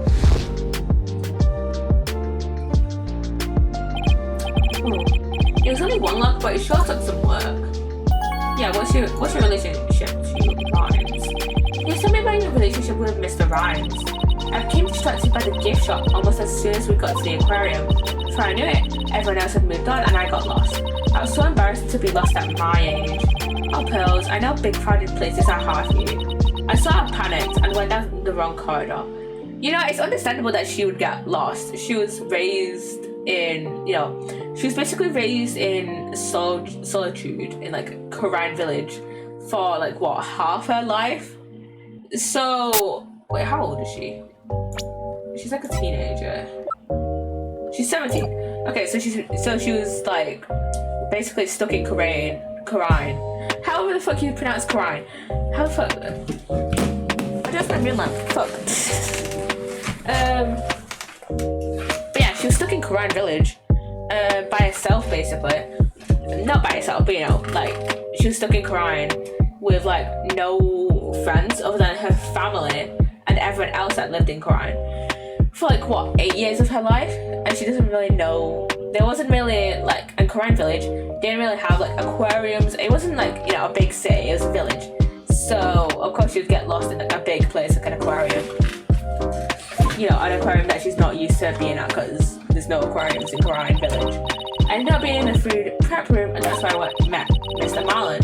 I really startled him when I called out to him.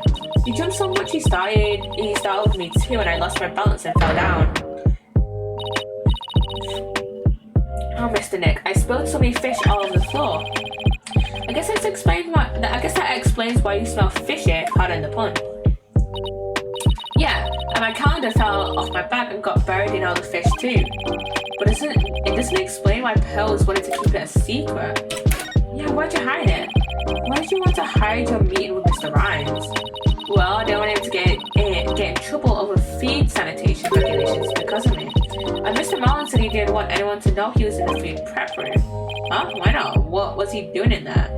He feeds the animals. Why would anyone get suspicious over him being in the food prep room? That doesn't make any sense to me. Before I spoke to him, he was staring at a calendar, but because of me, he dropped his calendar too. Went to search for it among the fish. Wait a minute.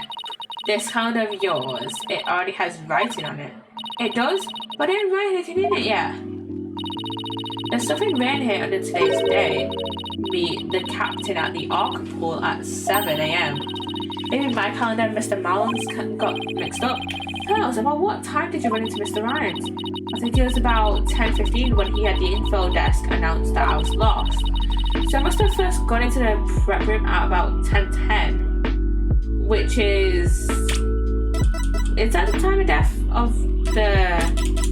Pretty sure that was the time of death of the captain, wasn't it? So she has an alibi. I see. Do you mind if I hang on to this calendar for a while? Might be a clue to the victim's movements before he was killed. Alright, but be sure to give it back to Mr. Marlon later, okay?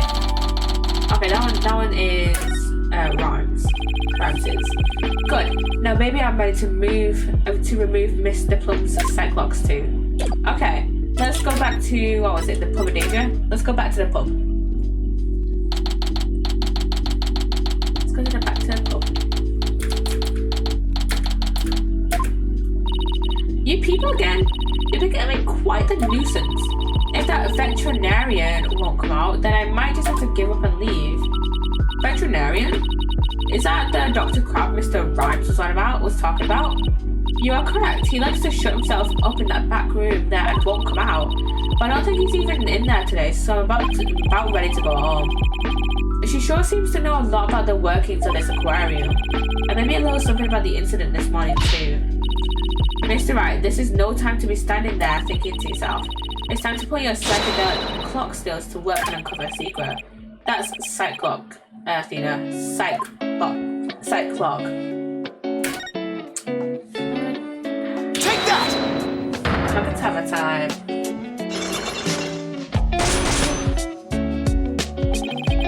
Okay, why are you here? Mr. Plum, I want you to tell me the secret you're hiding. I'll do nothing of the sort. It would be breaking my promise. I don't know who you made this promise to, but you will tell me. You're not an aquarium employee, and yet here you are after the place has closed. That must mean you're connected to the incident involving the owner somehow. Oh ho ho! I don't know anything about any incident involving the owner. No, I think you do. I have a piece of evidence here that suggests you do know something. Wait, she was here. This is the only person it could be. I noticed her earlier. I didn't say anything earlier, but when we first saw the security camera footage that Fulbright left, I saw her out of the corner of my eye for a brief second before it went off. Before it went off the screen, and I was like, who the fuck is that? So you witnessed something. According to Detective Fulbright, this shows the Orca attacking the victim.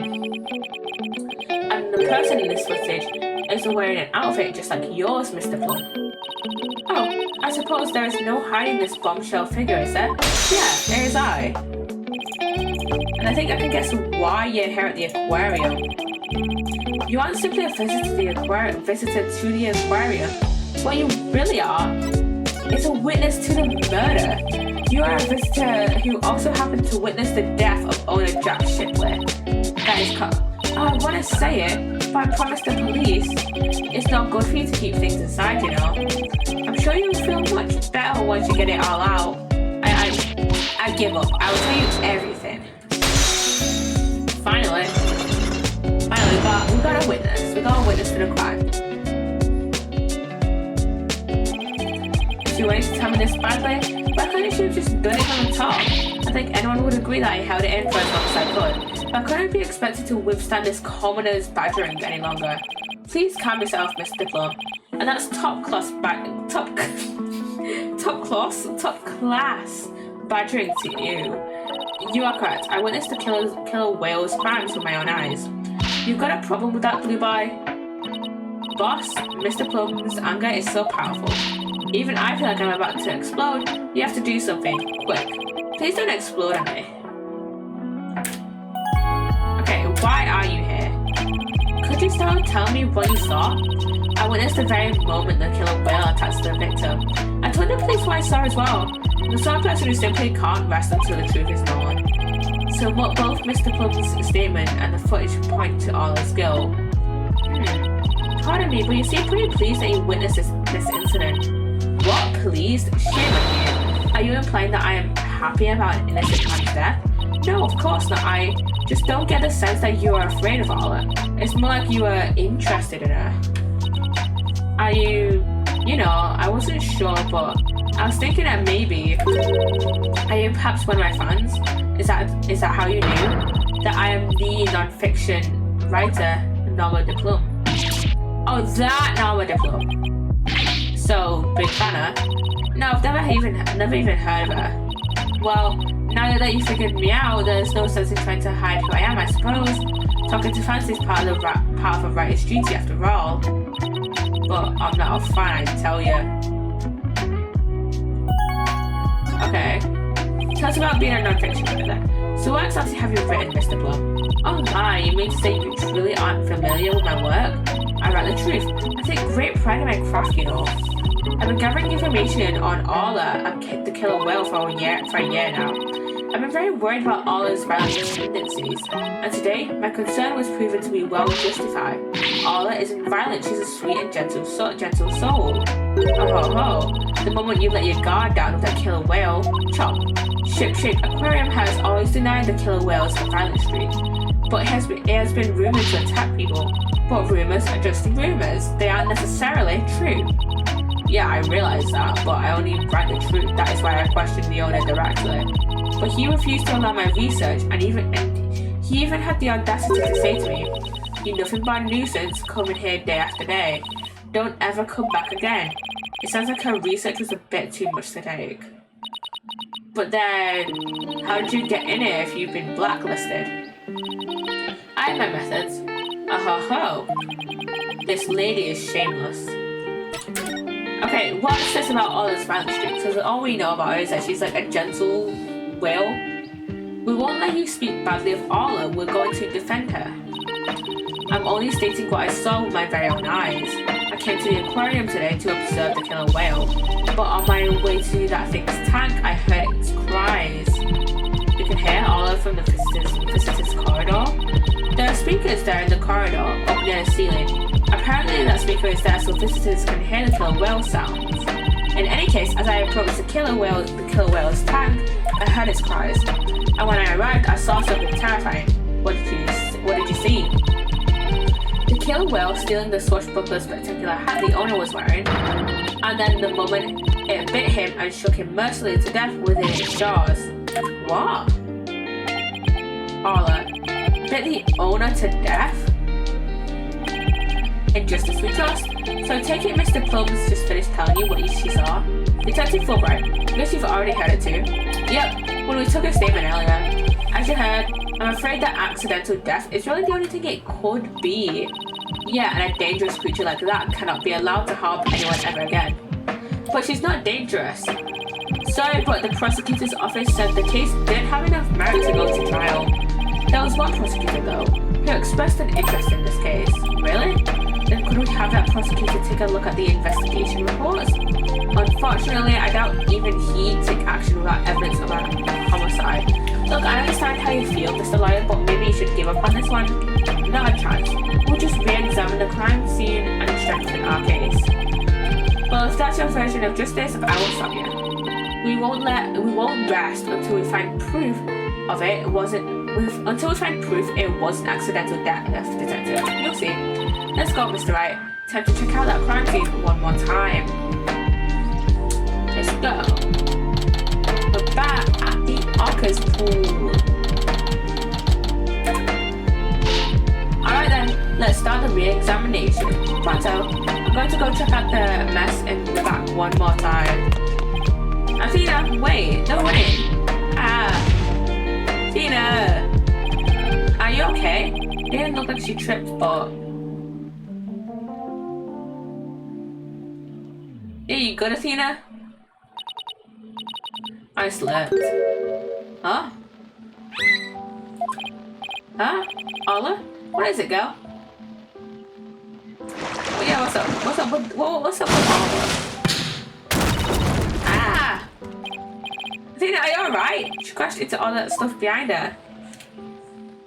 She okay? I tried to get out of the way, but all I did was slip and fall. Again. That was a pretty amazing wipeout. Are you hurt? I'm okay, but what did Ola spike that ball at me? After all the fish I gave her, I thought she liked me. Maybe she thought you were the main entree? Very funny, boss. In any case, let's give the ball back to Ola. Okay, huh. Looks like everything got shifted around when I fell on it. Hey, right, there are things now that we couldn't see before. Like another ball, I guess Ola really likes them. Look, there's something new by the outline of this body too. We better take a good look around. Okay, let's go and examine. Can I examine? What? Let me examine over here. Hey, look at this mark on the floor. What do you suppose it is?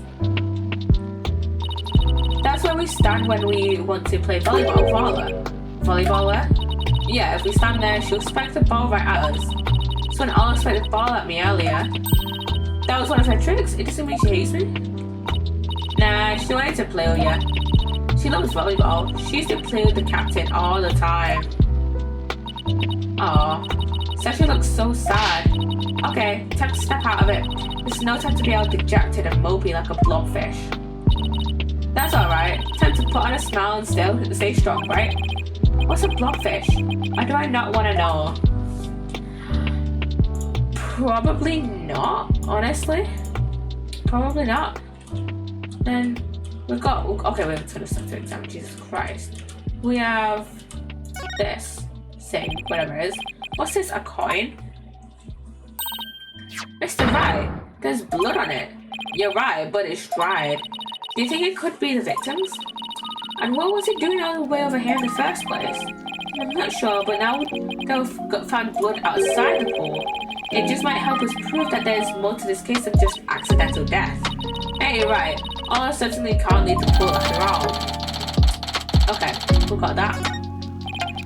Speaking of coins, take a look at this. There are a few coins on the body here too. You're right, boss, but where did they go? They aren't here anymore. You don't think somebody picks them up, do you? Maybe? And I also got this chopped off sword thing. There's a broken sword here.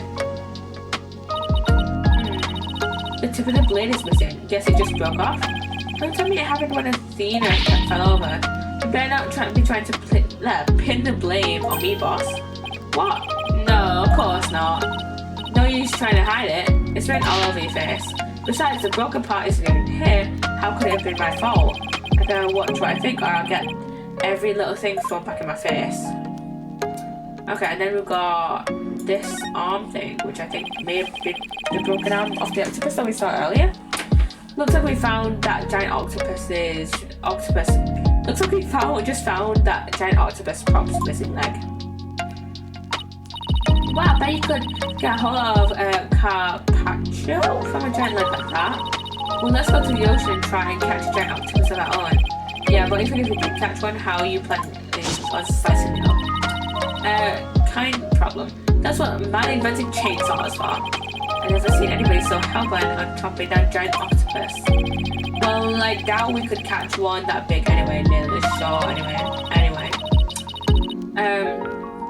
The more roadblocks you throw up, the more I want to do it, you know. Ooh, I can't wait to get started. It would appear that Operation Discourage Insanity has backfired. Yep.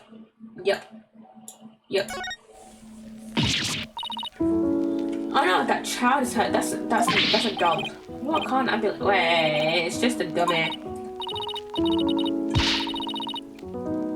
It is? Oh, I mean, of course it is. I was just testing your response. Testing your response to an emergency.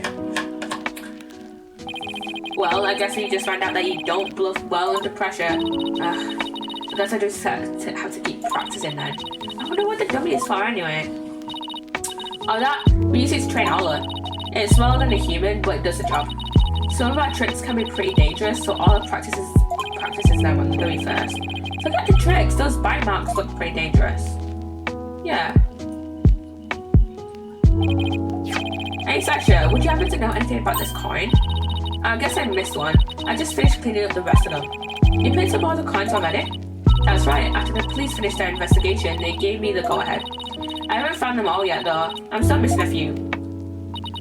Well, if they are beside the pool, maybe they're in the pool. Let's go to that ladder over there and take a peek at the bottom of the pool, boss. Maybe. Maybe. So, ladder time. Ladder time. Man, nose is so itchy.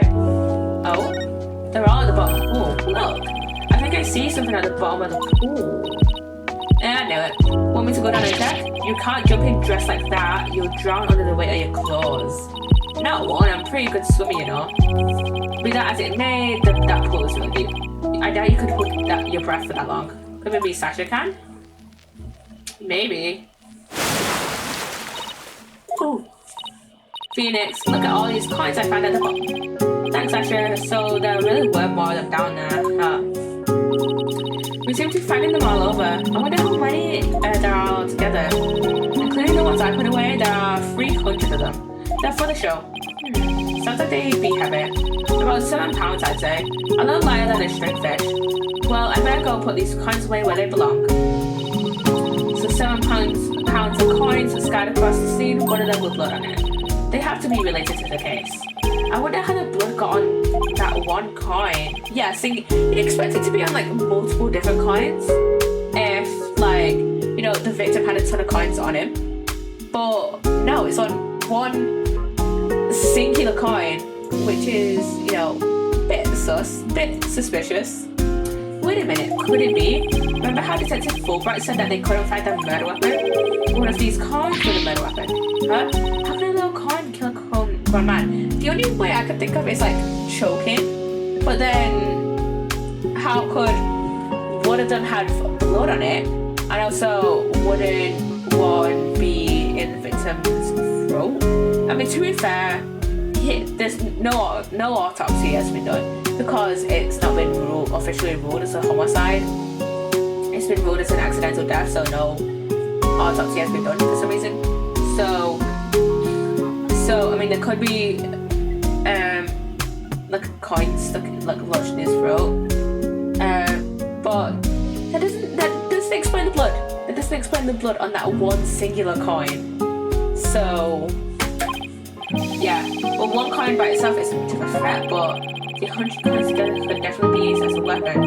All you have to do is put them in a bag. If you put 7 pounds of coins in a bag and swing it at somebody, it would make a pretty formidable blunt instrument, wouldn't it? Oh yeah, blunt force trauma. Yeah. It'll explain how blood got on this guy. But then that goes to one of my original questions. Wouldn't there be blood on multiple coins? It's a bit suspicious that there's blood on only one of the coins. I get it. If that bag of coins is the weapon, then we can use it to prove Orla's innocence. Again. How did the blood only get on one coin? I don't see anything resembling a coin bag around here. Maybe the killer took it with him. Yeah, it would certainly make it look like Orla did it if it did.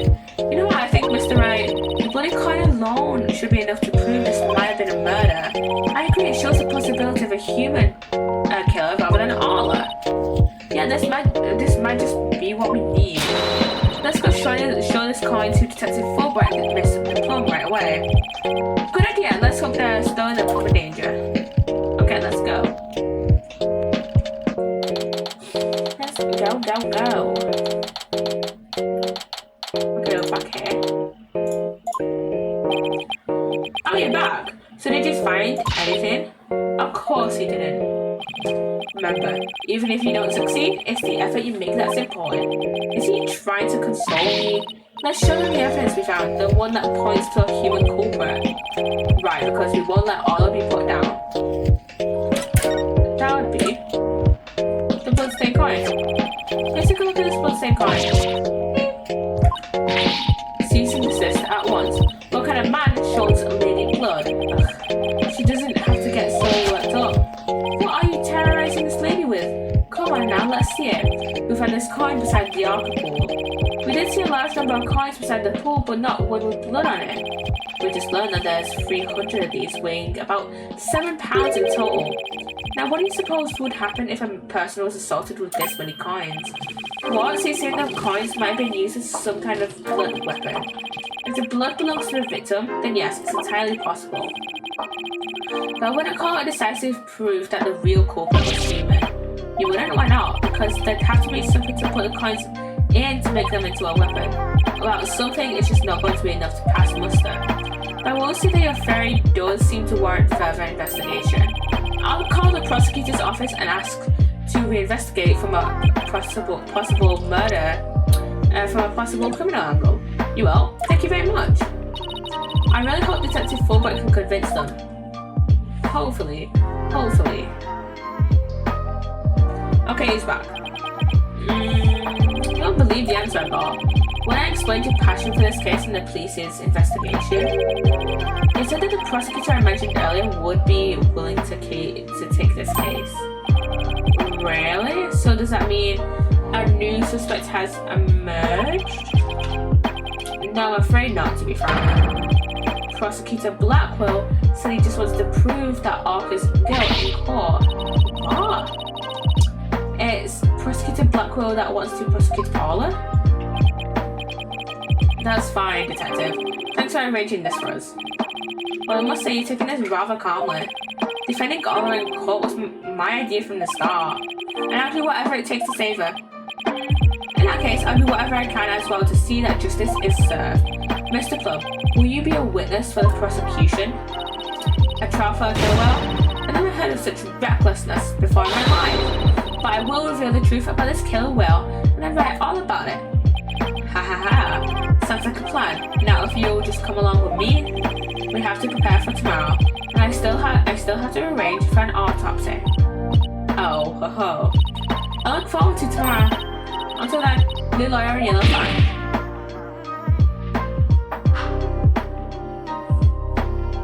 Okay, she's gone now.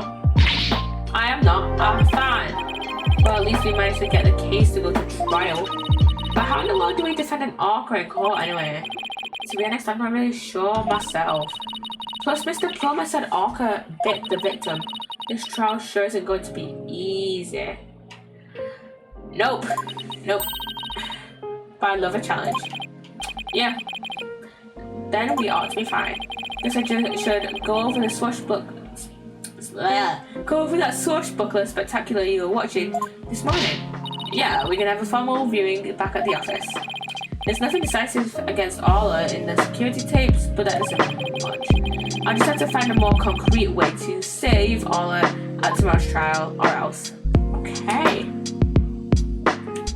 Yeah, we're probably gonna do the trial. It doesn't look. I'll just look through the trial now on Strategy. It actually doesn't look that long, so we'll probably do the trial. We'll probably try and do as much as the trial we can. Yes, continue on.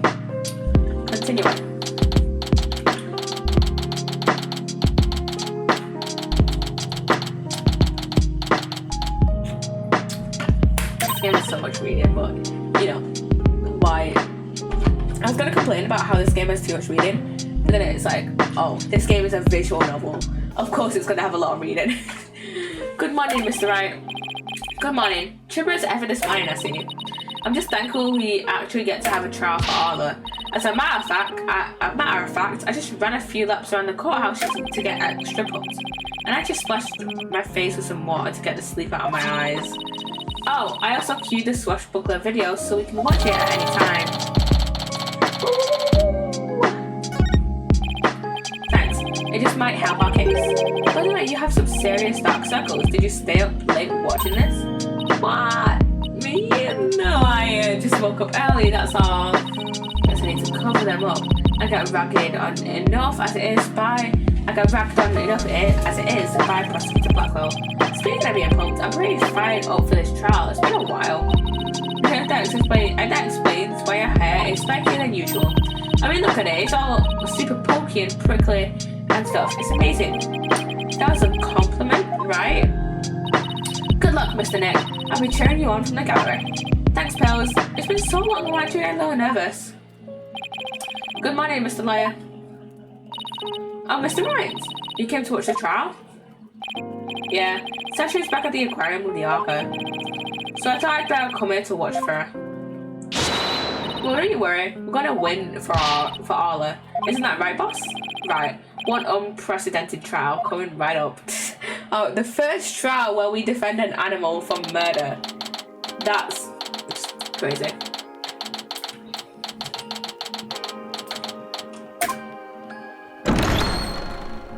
Court is now in session. Yeah.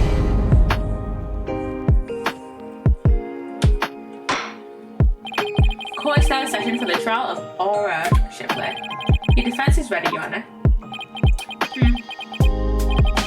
Must we waste words on this? Prosecutor Simon Blackwell. Known as the Twisted Samurai, he's a prosecutor who is also a convicted felon. They say he never conducts a trial without his loyal hog Taka by his side. Mr. Wright, it's been quite a while since I've seen you like that. The lawyer image suits you. You look younger somehow. Thank you, Your Honor. And you look as young as ever yourself. Well, I had to keep up with you folks after all. By the way, has the defendant arrived in court yet? Surely you jest your boldness. Did you not receive the memo? The defendant, Orca Shipley, is an orca at Shipshape Aquarium. An orca? Yeah, we're defending an orca, guys. Arrangements for this trial were made only yesterday, so I didn't have time to review. When Orca as a defendant, it's patently absurd. Direct your comments to the defense. He's the absurd fellow who insisted on defending the Orca in court in the first place. Absurd or not, I will carry out my duty to defend my client. Smug as ever, I see you, smug as ever.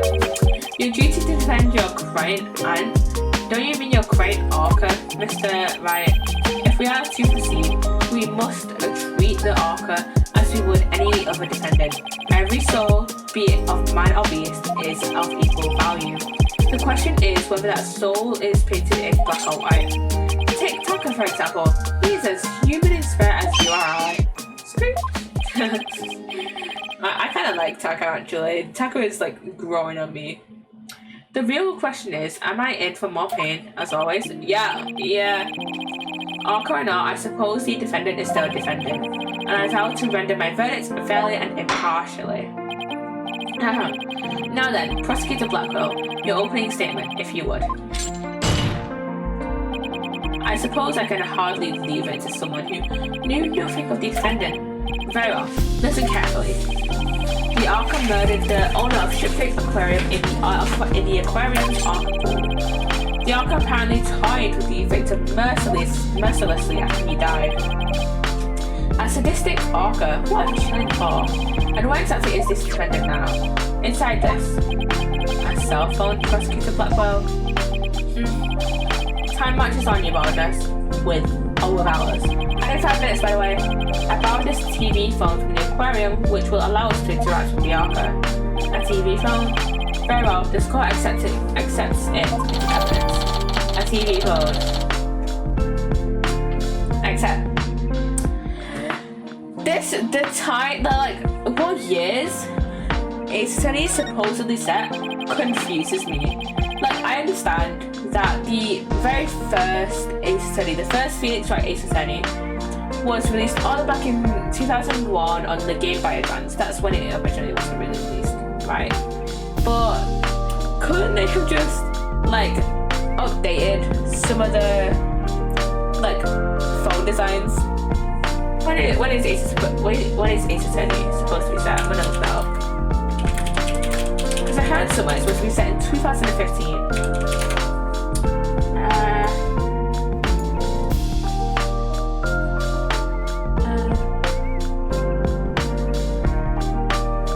Let me see what years is it.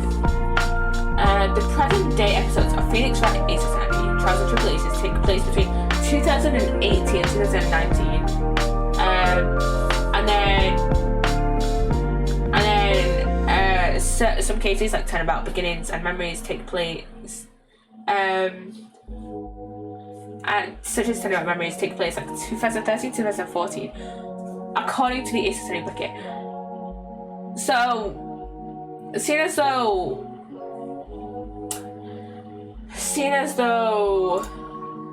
you know, Apollo Justice games take place like what, 8 years afterwards.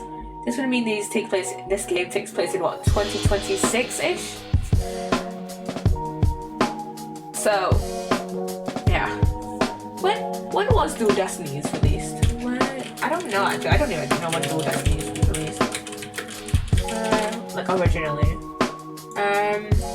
2013 for the DS. So, when was the first iPhone? 2007. So,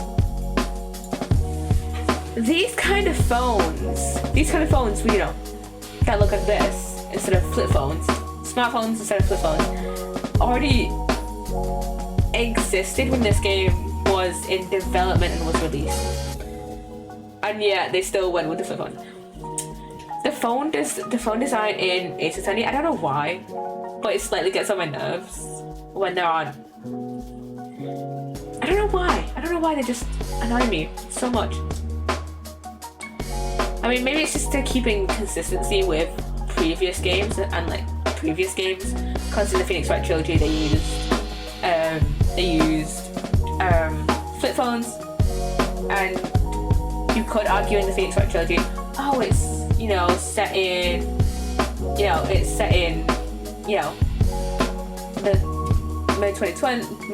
mid to late 2010s. Some people were just nostalgic for flip phones, and a lot of people were still in like the 2010s. You could make an argument that a lot of people in the 2010s were making that kind of transition over to smartphones, but they couldn't. I don't know.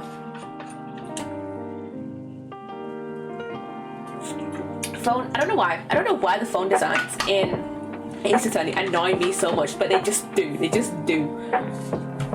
We'll be able to view the defendant in question on this large monitor. Large, and it's like that size, like half my phone size. Fulbright, prepare for transmission. Ha, you got it, Prosecutor Blackbird.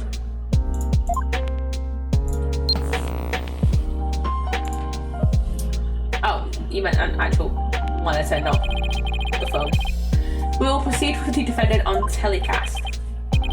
So that is the Orca that stands accused, is it? She's so cute. Aww, she's waving her flipper at us. Maybe she's cheering us on? Arla, wish Phoenix and Athena good luck. I love Arla. I love her. She's so cute. Oh, it's quite cute, isn't it? And this adorable creature is suspected of killing a man. Arla's really pouring on the charm, huh? I just started seeing, by the way. She's far from cute. She's a violent, reckless animal. That's right, the name is Bobby Fulbright, and I'll take over the explaining from him. Now if I could direct your attention to this diagram of the crime scene. Following the report of an Orca attack, we the police raced over to Ship Aquarium. There we found a guest who says she saw the Orca and the victim from the visitors' corridor. As the witness was watching, the Orca suddenly went crazy and attacked the victim. The Orca was the only one there, and therefore no one else could have committed the crime. It's not quite finished by the portion of the autopsy report here. Oh, we have an autopsy report, and the ad started, so I will go over that just yet.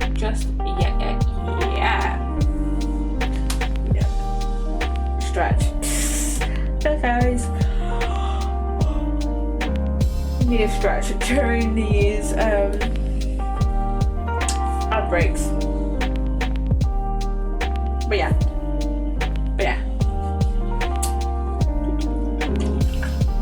I have no idea. I never know what to ramble on about during these ad breaks, because obviously I don't want people to miss out on the story, because obviously it's a very story-driven game. very story-driven game, so I don't want people to miss out on the story, on on us starting the rest, and you know, us talking through the rest of this, the next portion of this trial. But still, I don't know. I never know what to talk about, and I never know what to ramble on about during the ad breaks. Welcome back from the ad. Okay, so apparently Shipley instant death from a brain contusion. There are signs of blunt force trauma all over his body. Blunt force trauma, does it say anything about bite marks though? That's thought to be a result of an heart attack. It says bruised all over the body, but surely there would be bite marks from all over, wouldn't there? Wouldn't there be bite marks? So that's like, oh, maybe they're not. Maybe he wasn't killed by Allah. Maybe. I can't imagine the terror being attacked underwater by such a large creature. But it did. Prepare yourself for the grisly details about this. The prosecution moves to introduce our witness, Fulbright. You got it, Prosecutor Blackwell. In justice we trust. One brave lady whose fine sense of justice compelled her to speak, coming right up. How dare you make me wait? Don't you know I'm a busy woman? I could have read an entire book for all the time I spent in that lobby. Why has it just gone down now? It's been fine for like an hour. Prosecutor Blackwell? Well, I am Norman DePlum, and I'm a non-fiction writer. Am I the only one who isn't telepathic here? Looks like she can read into people's words just as well as I can read into people's hearts. Not everything needs to be a competition, Athena. What? Norma DePlum? The great non-fiction writer Miss Norma DePlum herself? I've read all your works and enjoyed them immensely. Your million seller, The Great Grief of the Great Thief, is one of my favourites. Oh, are you a fan, Your Honor? I could give you my autograph if you'd like. Wait a second. I could swear you looked much different in the photos in your book. Well, I used one from 10 years ago in my book so that the paparazzi won't harass me. The judge seemed so shocked. The visual disconnect must really be doing a number on his Honor's head. Could we get started, please? If I find you to be lacking as a judge, you will see your debut in my books. Such harsh comments! You really must be the real Norma DePlum. Who knew Mr. Plum was so famous? Enough jabbering. Tell the court what you saw and keep it brief. I'll thank you not to order me around. I'm perfectly willing to tell everyone what I witnessed. It was the moment of the murder. Very well then. Please proceed with your testimony. Okay, let's go. The witness testimony. Our first testimony of this case. I went to Ship-Shape Aquarium to see the killer whale. As I was watching the killer whale from the visitor's corridor, it suddenly went crazy. I saw the killer whale bite the victim to death with its huge mouth and deadly teeth. Attempting to remain calm, I reported the incident to the police immediately. But he didn't have bite marks. The autopsy report didn't say anything about bite marks. The adorable defendant really did all that? It must be much more vicious than it looks. Now, deliver your judgment so I may carry out the sentence. Objection! Blackwell's early characterization in dual destinies. I will never forget that. Yeah. The defense would like to do some defending first, if that's alright. Once you drag this out of your tomfoolery, the defense always has the right to cross-examine the witness, you know. A fellow inmate told me just this morning, if you want something signed, all you need is to document and a witness. Let me guess, they were convicted for contract fraud, right? All we need in this case is the evidence and a witness to convict. It's as simple as that. So they were done in for contract fraud. Looks like I guessed right. Sorry, but as Ms. Sykes said, the defense has every right to cross-examine. Isn't that right, Your Honor? Yes, of course. You may proceed with your cross-examination, Mr. Wright. He's gonna get attacked to attack the judge soon, I know it. I shall relish the sight of you thrashing around in vain. Okay, Okay, we're gonna save first. Got to save. Got to save. Got to save. Got to save. And I know which part I want to question first. I want to present evidence on, but apparently this. Hold it! According to Strategy Wiki, gives us the achievement. Gives us the achievement for this case. Why do you want to see the Orca? Well, it is a featured attraction of the aquarium after all.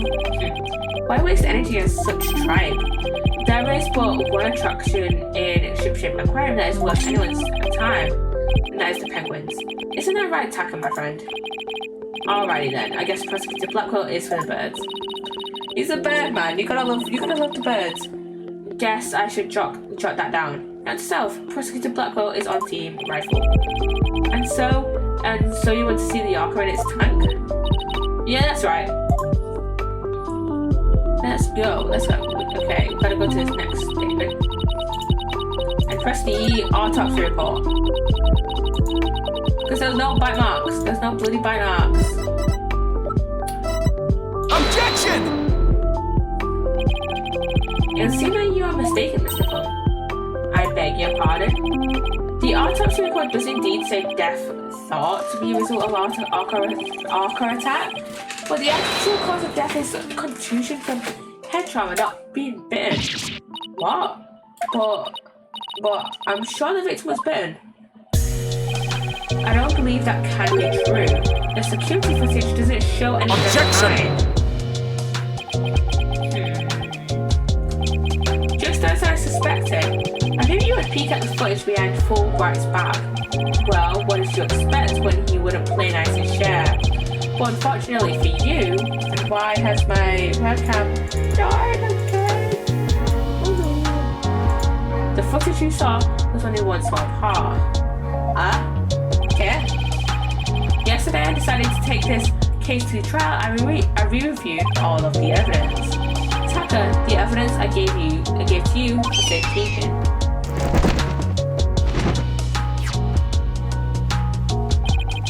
Guess that hawk is higher up on the pecking order than Fulbright in Blackwell's box.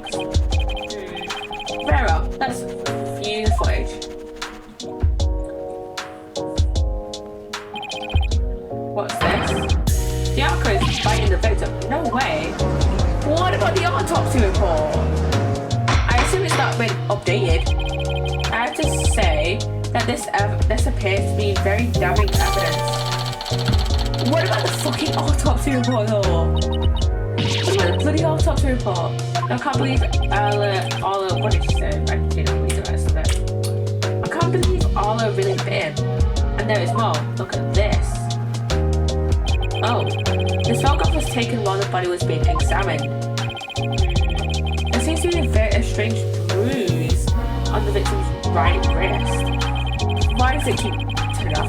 I'll have the crime lab examine the bruise and calculate its relevance to the case. What's important right now is the evidence that points to the Orca as the killer. Look at the left side of his body. See the Orca's tooth marks in the victim's claws? Yeah, they do appear to suggest that she did in fact bite the victim. I swear to God. Okay, that's been updated now. The photo's been updated. I told you so. And then the killer whale swam up towards the surface with the victim. Objection! However, in the autopsy report, the cause of death is contusion. Objection! You're much too impetuous, friend owner. Granted, the Orca biting the victim was not the cause of death. The witness was mistaken about that. Then what explanation is there for what the witness saw? Did I not say in the beginning the Orca toyed with the victim mercilessly? My goodness. After killing the victim, the defendant swam around with his dead body in her mouth. Just like any other predator toying with its prey.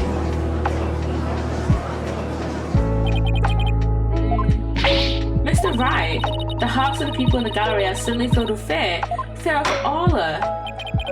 So the defendant bit the victim after she had killed him. If that's the case, then we must still figure out how the defendant killed the victim. Prosecutor Blackwell, do you have a sound theory to give to to give to this court. I wouldn't be standing here if I couldn't prove whether the Orca's heart was black or white. But Orla is black and white. Her body, I mean. Athena, please try not to provoke Prosecutor Blackwell. This witness also observed the actual moment of the murder. Think backward, mistress. Think back to what you observed before the Orca bit the victim. Ah, I see what you're driving at. So the true moment of the murder, was it? Now, explain it in a way that even these simpletons can understand. There you go again, ordering me around to stop that this instance. Whatever, I don't mind telling my story. I saw the killer whale before it toyed with the body as well. I saw the moment it killed the victim by headbutting him.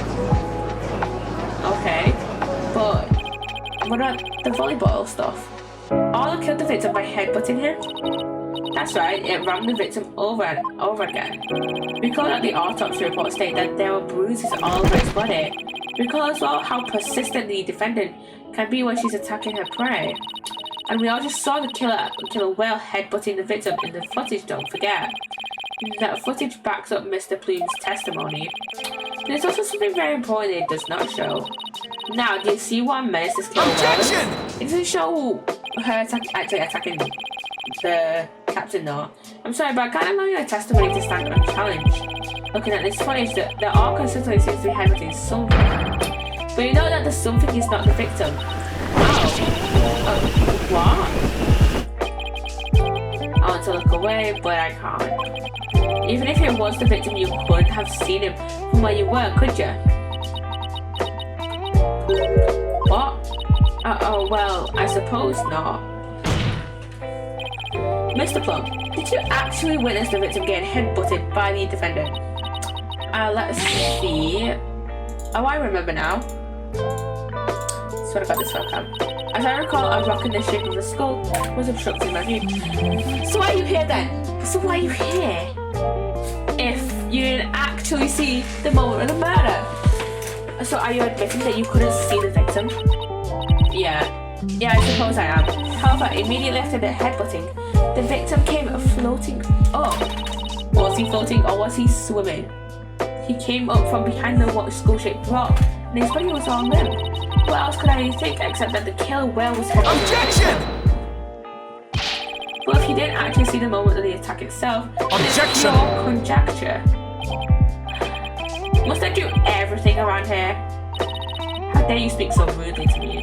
There's no need for hysterics. Clear your mind and recall how you reached your conclusion. Though you couldn't see what the Orca was attacking, you didn't need to, did you? Because you knew she was behaving exactly as she had only 1 year prior. Oh, 1 year ago? That's right. Yeah, that's it. That's how I knew the killer whale was headbutting the victim. I'm sorry, but could someone explain exactly what happened a year ago? If you must know, a very similar incident occurred only last year in which the defendant murdered her trainer. What? The Orca murdered her trainer, you say? What? Is this really true? This is not looking good for us. It's all in this book. That book, the killer whale. That's Mr. Plum's latest work. I was just thinking of picking that up. Okay, we can have a look at that in the court record then. Last year, the defendant killed her trainer in the middle of the show. The Orca headbutted it and bit the victim. The same thing she's accused of in this case. The Orca killed 2 people. I think it's a menace. Guilty, I say.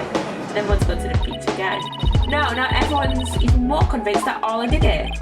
We were doing so well, but now everyone in this room has a bad impression of Orla. I don't want to think she did it, but it's hard to keep on believing in somebody who can't even tell me her side. Athena, you've got to believe in Orla. There's no way she killed anybody. You've got to save her, please, I'm begging you. Sasha, why am I doing down my client like this? This is the time to be strong. I believe in Orla, and I'm ready to fight for our clients. And oh my god, I swear to god, this fucking webcam. Do I kind of need a new one? Yeah. I'll take everybody in this courtroom on if I have to. Don't you worry, Sasha. We won't give up on Orla. We'll defend her to the very end. Thank you both of you. We are Arla's lawyers. Who else but us can save her? We can't give up on her now. For an instant there, you were afraid of the Orca, weren't you, right, Donna? When you saw the photograph of the victim from a year ago, you turned paler than me. You saw right through me. It's obvious you have neither the guts nor the determination to defend the Orca. It's true that Orla can't speak and I don't know her thoughts. There's a certain someone who believes in Orla with all her heart. I respect the truth she has in trust she has in Orla, so I'm willing to believe in Orla too. And what do you know about Orcas? Nothing, that's what. So allow me to fill you in. Do you have any idea why Orcas are also called killer whales? Because they are cunning and merciless predators that hunt and kill even true whales. So killer whales really are killers. What terrifying creatures indeed. I can't bear to hear any more of such rubbish as trusting a killer. Can you boldness? No matter what you say, I will continue to believe. I don't give up that easily, you know. The Lord. You don't even know when to give up, do you? Very well, I shall give you a chance to prove just how determined you are. Witness, spare no quarter and lay the full truth on them. Oh ho ho. Well, of course, that is what I do after all. Prosecutor Blackwell, what will you have the witness testify about? I shall have her testify about what she saw and what she heard. What she heard? Very well, Mr. Plum, please tell the court what you saw and what you heard.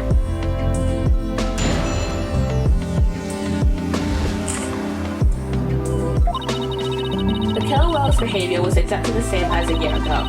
As I approached the pool, the killer whale suddenly started singing. I was calm when I saw it start to headbutt. When the pirate hat and the victim came floating up, I let out a scream. Okay. So the Orca displayed the same behavior as during the incident a year ago. I think I know what we need. That's right.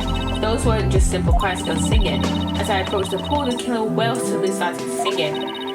It kept headbutting while it sang the swashbuckler spectacular song. That's right, it was singing the same song it sang in the aquarium stage show back then. Because all I only know is one song. It was singing while it was headbutting. Oh, it was perfectly horrible.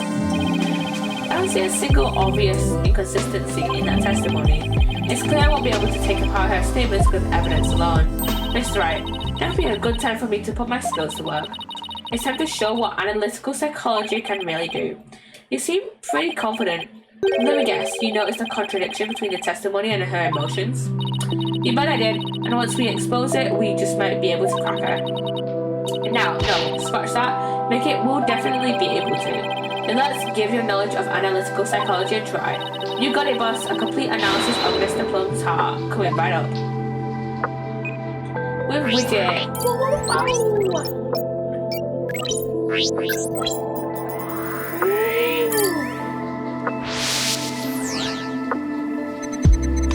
Okay. The killer whale's behavior was exactly 17 years ago. As I approached the pool, the killer whale suddenly started singing. I was calm when I saw it start to headbutt, which isn't the case, because you were sad. You're just being sadness. Mr. Plum, Orla really frightened you with her headbutting, didn't she? Don't be absurd, I certainly was not frightened by the likes of any killer whale, and I swear to God this will count. I'm gonna kill it one day. It must have been something else that scared her then, boss. However, I do remember being very afraid for some reason while he was doing that. It seemed like maybe you saw something we haven't discussed yet. Take your time and try to remember what it was. What did you see? This is practically turning into a counseling session. I saw something. Oh, I remember now. Okay, noise level down to 50%. Halfway there through this moon matrix. Okay, good. Now if you could, please tell the court what you saw. I saw bright red blood. The killer whale was ramming caused the victim to bleed. There was a great cloud of blood. What? Yeah, that's it. That's why I was so sure. That's when I knew that the killer whale had killed the person for a second time. Well, that was a very compelling statement indeed. Looking at this again, that does appear to be something that could be a cloud of blood. So a terror was a reaction to blood, was it? That would certainly explain what happened yesterday. Please take a look at this bloodstained coin. Cease and desist at once. What kind of man shows a lady blood? Ugh, she doesn't have to get so worked up. I was badly injured during an interview once. Ever since then, I've been terrified of blood. The very sight of it dreadfully upsets my delicate sensibilities. This is a bad turn. If Mr. Plum saw blood, then does that mean Oliver really did attack the victim? It appears that Orcas are even more vicious than I am. You're an attacker, to be precise. So how does it feel to be thoroughly rounded by your own cross-examination right now? What do we do now, boss? That testimony was not at all what I expected to hear. Wait a minute. There's still some discord in Miss Plum's heart. What? You mean there's more? Yeah, but there's no telling what it is. It could be something even more damaging. Is there even anything left of our case to damage? Well, whatever it is, we have to face it head on. Athena, you believe in Allah, right? If so, there's no reason for us to shy away from the truth. Yeah, you're right. I know we can handle the truth, whatever it is, so let's delve a little deeper. You got it, boss. Let's go. The killer whale's behavior was exactly the same as a year ago. As I approached the pool, the killer whale suddenly started singing. After it started headbutting, I saw that awful blood and was terrified. But when the parrot hat and victim came floating up, allow a scream. Why are you... Got it! Sadder? Let's point out her sadness. Her fear appears to lessen here and this statement. Mr. Plum, weren't you afraid when you saw the victim with blood coming out of him? Why, that's a very good question. I was shaken after witnessing a murder, yes. But then the blood seemed to disappear. Okay. Disappearing, why do you suppose that was? Simple, it was because of the pirate's hat. After the killer whale put the hat on, the cloud of blood disappeared. Objection! And how exactly does that work? How should I know? I'm just telling you what I remember, Blue Boy. Wait a minute. From where was this blood that the blood saw actually coming from? Was it maybe Olive? Take that! Instead of Captain? Consider this. Maybe the one who was bleeding wasn't the victim. I beg your pardon? What kind of ridiculous nonsense is that? There was no one else in that pool besides the victim. I wouldn't say there was no one else. It is an Orca pool after all. What? Then where is this alleged injury on the defendant?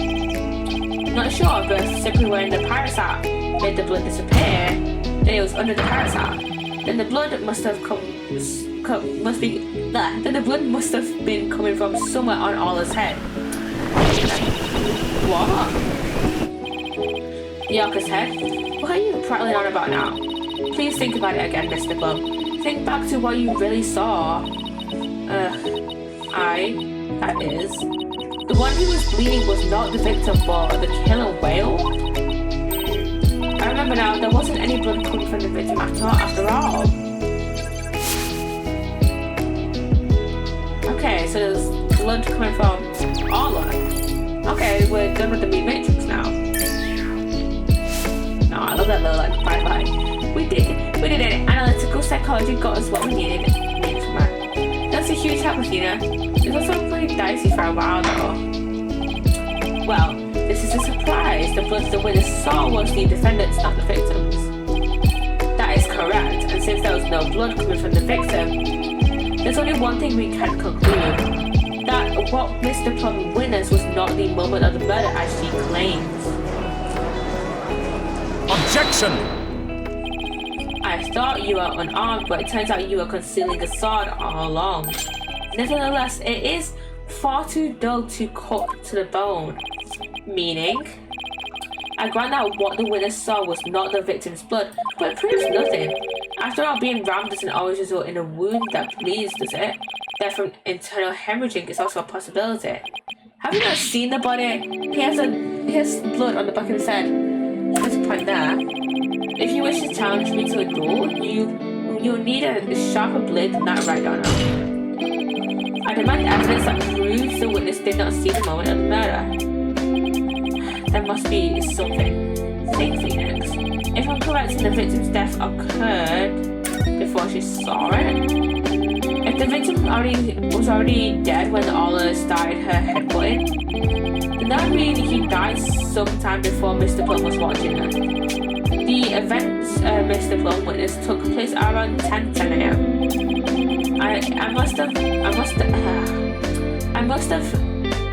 something that can tell us about what happened before 10 a.m. The security footage? Because that's not recorded at 10. Take that!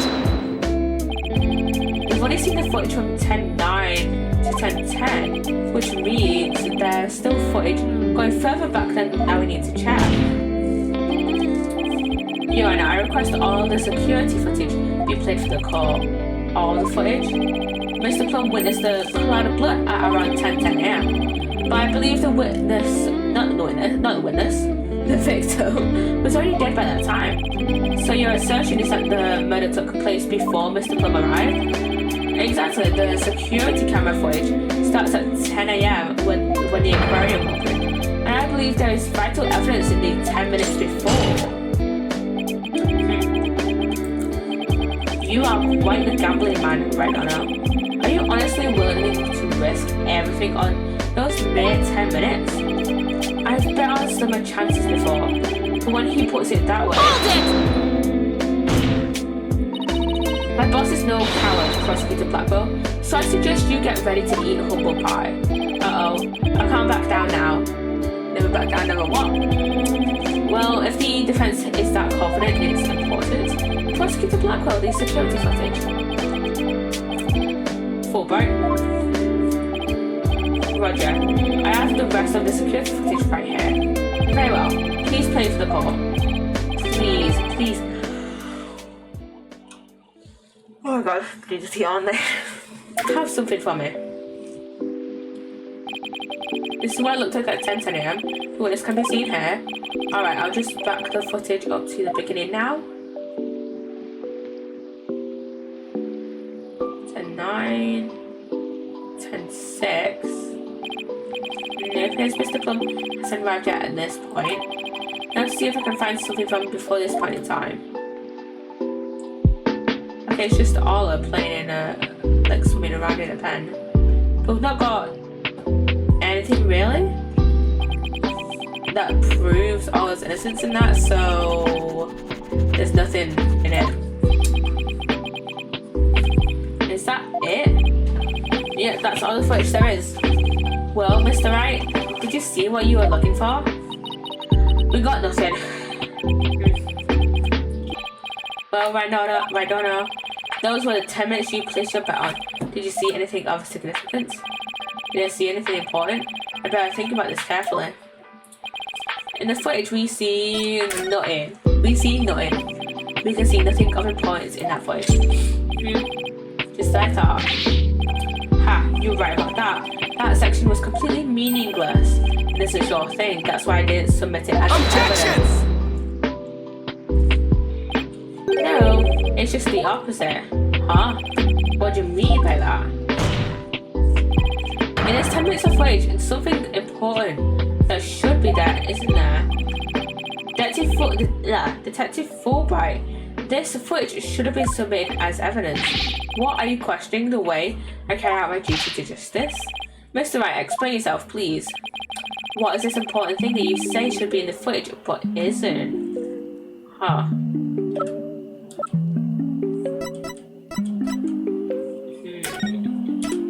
Maybe... Take that! The body? important thing we should see in the footage is the victim itself, Jack Shipley. I don't know about you, but I didn't see him getting that in the pool in that footage. Oh. Ah, that's right. If the victim is not shown entering the pool in this footage, it means that he must have been there by the school rug during those 10 minutes.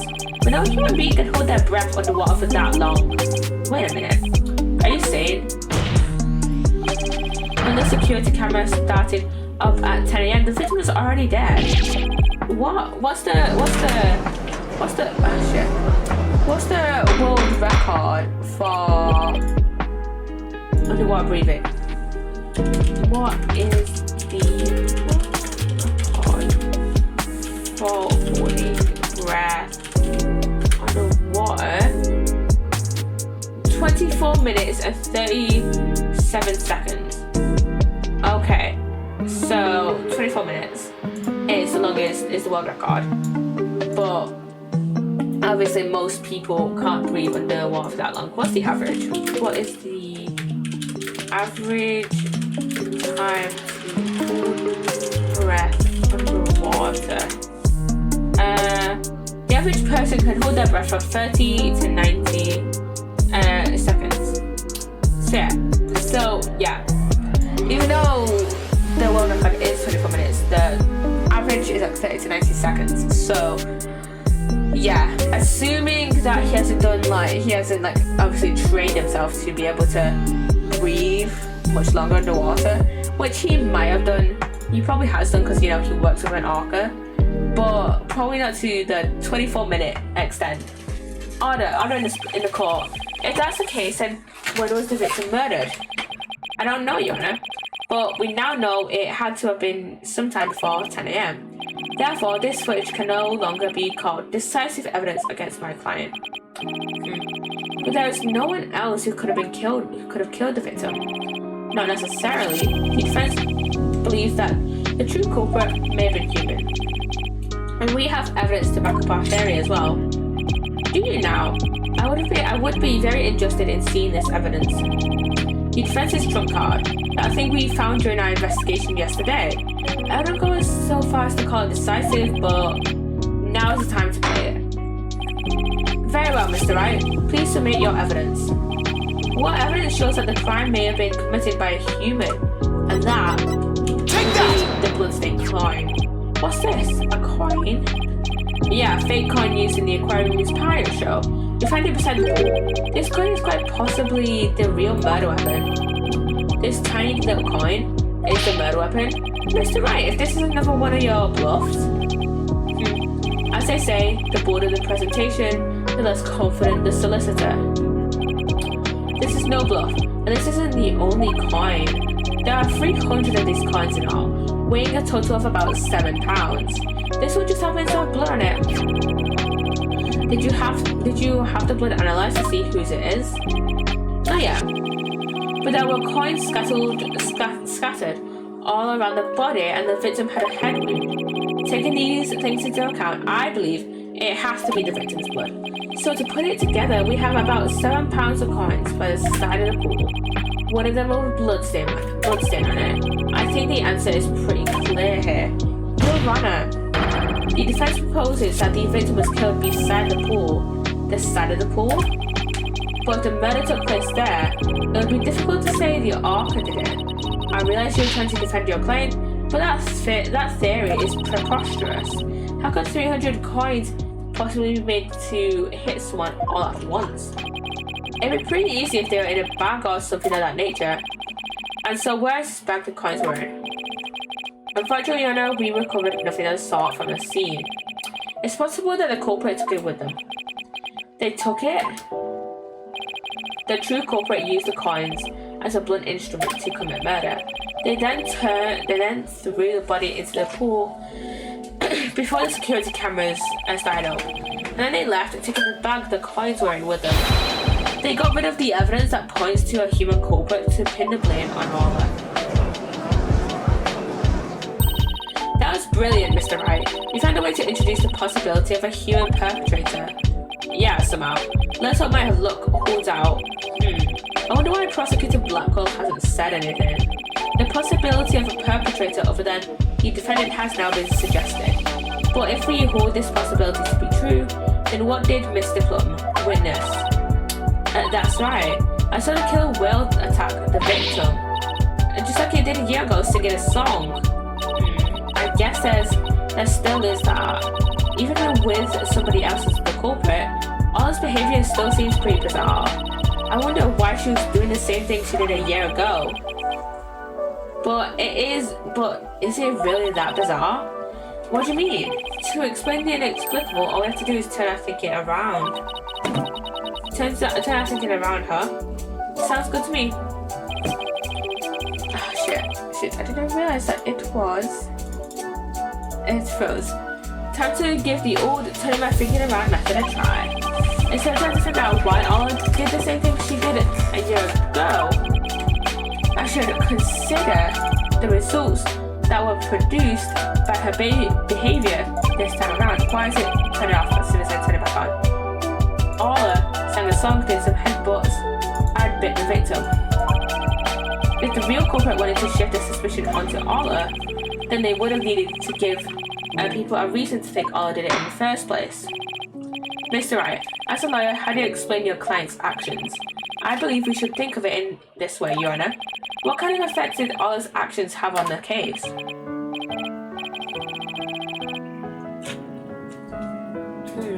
Very well. Then why don't you explain it to the court? How did the defendant's actions affect the case? Create a witness. I guess Mr. Plum focused her attention on the Orca pool before she heard the song. The Orca's act of singing a song created a witness. Create a witness? Isn't it possible that the fabricating a witness was the real culprit's true intention? After all, Mr. Plum witnessed two things. She saw Ola headbutt something over and over, and she saw the Orca bite the victim. Those two actions of Ola's might have been the real culprit's plot to make the witness think the Orca was attacking the victim. Are you saying that the defendant was being manipulated by the true perpetrator? Exactly. And that would explain Ola's actions perfectly. But the defendant is an Orca. Is it even possible to manipulate her? Yeah, there's a way to manipulate Ola's behavior with the whistle, where we put it. There it is. Take that! With the whistle. Is this a whistle? The one actually not dumb joke the judge makes. I thought he was gonna say, oh, this is a little anchor. What does it have to do with controlling all the... Yeah, Your Honor, trainers at the aquarium use whistles to issue commands to Ola. But in truth, anybody can do it, provided they know the right signals. That must be how they get Ola to do tricks for their pirate show. The true culprit hid the body in a spot that couldn't be seen from the visitor's corridor.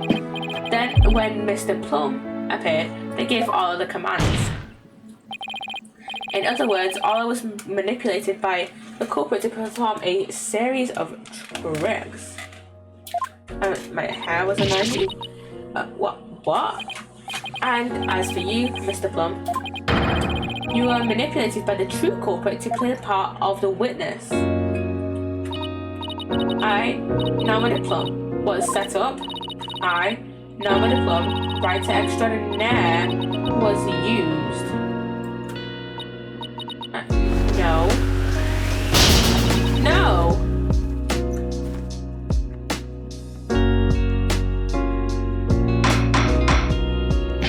Mr. Plum, please do something about your attire. That was one wardrobe malfunction I did not want to see. It would appear we need to shift our suspicion towards someone other than Ola. Prosecutor Blackwell, please have the bloodstain coin analysed. You waste your breath. I guess that even Prosecutor Blackwell can't refute the possibility of a human suspect. You did it, boss. If the crime happened beside the pool, there's no way an Orca could have done it. Now, if only we could find the bag the coins were in. In light of the new discovery, it would appear that the Orca couldn't have done it. Exactly, Your Honor. If the blood on the coin proves to be that of the victim, we can unequivocally overturn our accusation. overturn the defendant's accusation? I think not. Oi! My hair, my beautiful hair. Yeah, what are you being a twat for? He's such a twat. Yesterday, a new inmate was brought into the prison. He said, the moment you relax is when you're the most vulnerable. And what is this man going for? He is merely a sneaky thief who enjoys a spot of fishing now and again. But right now, here would be easier to hook than any fish. Taco agrees. That hawk sure does love the judge's head. What's this? That coin from before in some sort of bag? A bag? I don't think I'm gonna like this. This is the coin bag the 300 coins are in. I believe you were looking for this? Yeah. How did you get that? Yeah. I never said we didn't find it at the crime scene. The bag had blood on it, so naturally I had it sent to the crime lab. And does the blood belong to the victim? It does indeed, as does the blood on the coin. I knew it. So the blood on the coin did belong to the victim. The bag was open and the coins had all spilled out. But the bag alone wasn't proof enough to say that it was used as the murder weapon. However, thanks to the defense and their coin, I am more than satisfied that it was. Prosecutor Blackwell, are you conceding that a true culprit committed the murder with the bag of coins? As you concede that the victim was put into the pool after his death. However, even with the bag, it doesn't change the fact that it was the Orca that killed the victim. What? How can you still suspect Orla? You said that the true culprit manipulated Orla's behavior, but Orla isn't the kind of Orca that would let someone control her. If anything, the Orla used the victim's behavior against him to murder him. What? But are you arguing that the Orca manipulated a human being? To prove it, I have summoned another witness, Marlon Rhymes. Take the stand. Marlon Rhymes is a witness?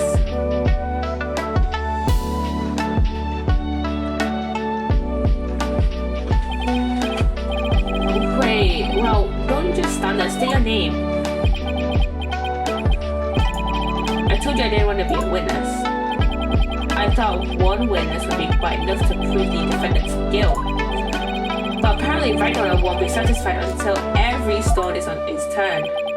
Well, son of a... Alright, fine. If I gotta talk, then I'll get this over with. Mr. Rams seemed like a willing witness. I wonder what Prosecutor Blackwell is going to have him testify about. So could we have your name and occupation for the record witness? Ahoy, yo, ho, ho. People of the law, time to testify. Chilling with my crew at the ship shape. Orcas, penguins, and the seascape. Cleaning and feeling there ain't no end. But then bright kids' tours I shall transcend. Noob and a rock keeper from the House of Rhymes. I'm the master keeper, Marlon the Rhymes. Thank you, real man god. Oh my god. Thank you for the follow. Welcome on in. How you doing? How you doing? Oh my, I'm afraid I couldn't understand a word you said. Is that flip-flop music the young people nowadays like? Rap. It's rap. So close, Your Honor. So close and yet so far. Please proceed with your testimony, witness, without the flip-flop. Okay, fine. But I don't want to do this, I tell ya. I feel like I'm selling Sasha out.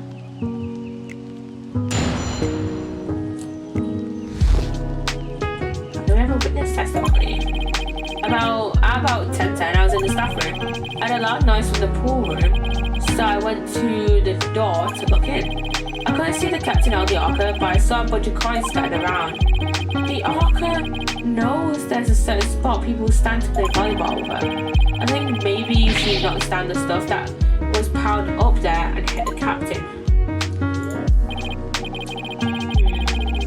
So that gives us a little more info about the area around the Orca pool. Okay, that's been updated. The defender made the stuff fall down. Overturned crates and assorted props were scattered scattered all over the pool room floor. There is no doubt that it was the Orca that caused the mess. But could she really have done that from within the pool?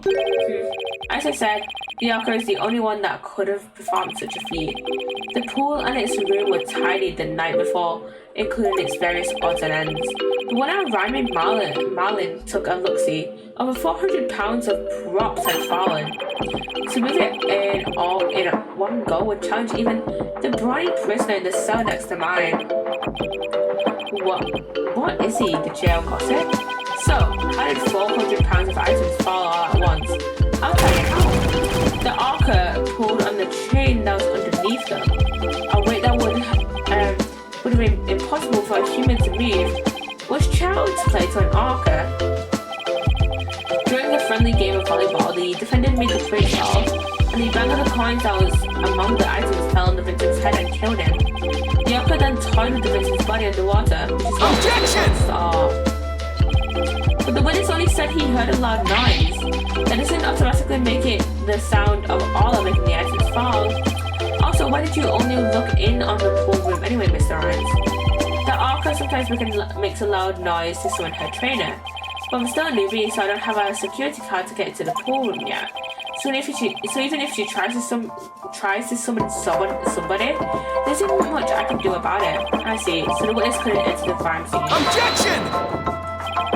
If Mr. Rhymes couldn't enter the room, there's at least one thing he can't be sure about.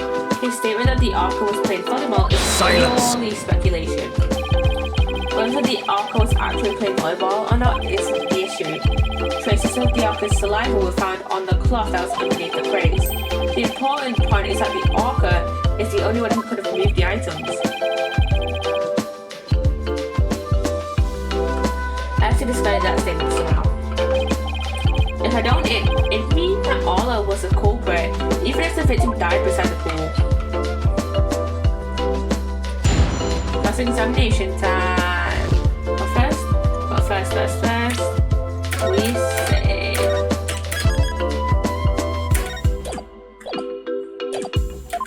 Okay, let's see. Let's have a look through his statements again.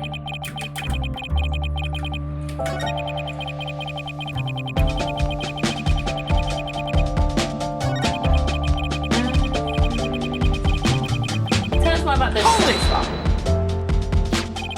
She uses this ball as a spike, right?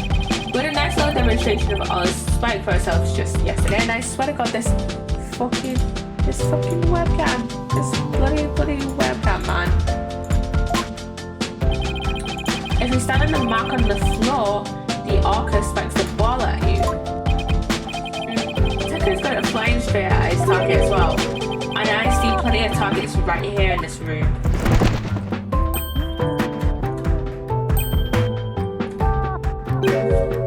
So God. Everybody's so busy protecting their head they forgot about the trial, including you.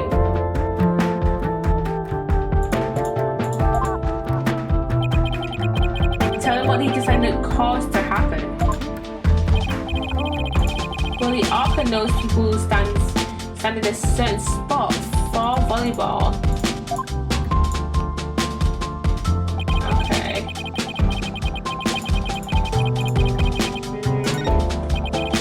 I don't know what Mr. Rhymes is like. I'm afraid I have to expose that secret he and the pearls were trying to resolve this. Why is it? It's in the staff room.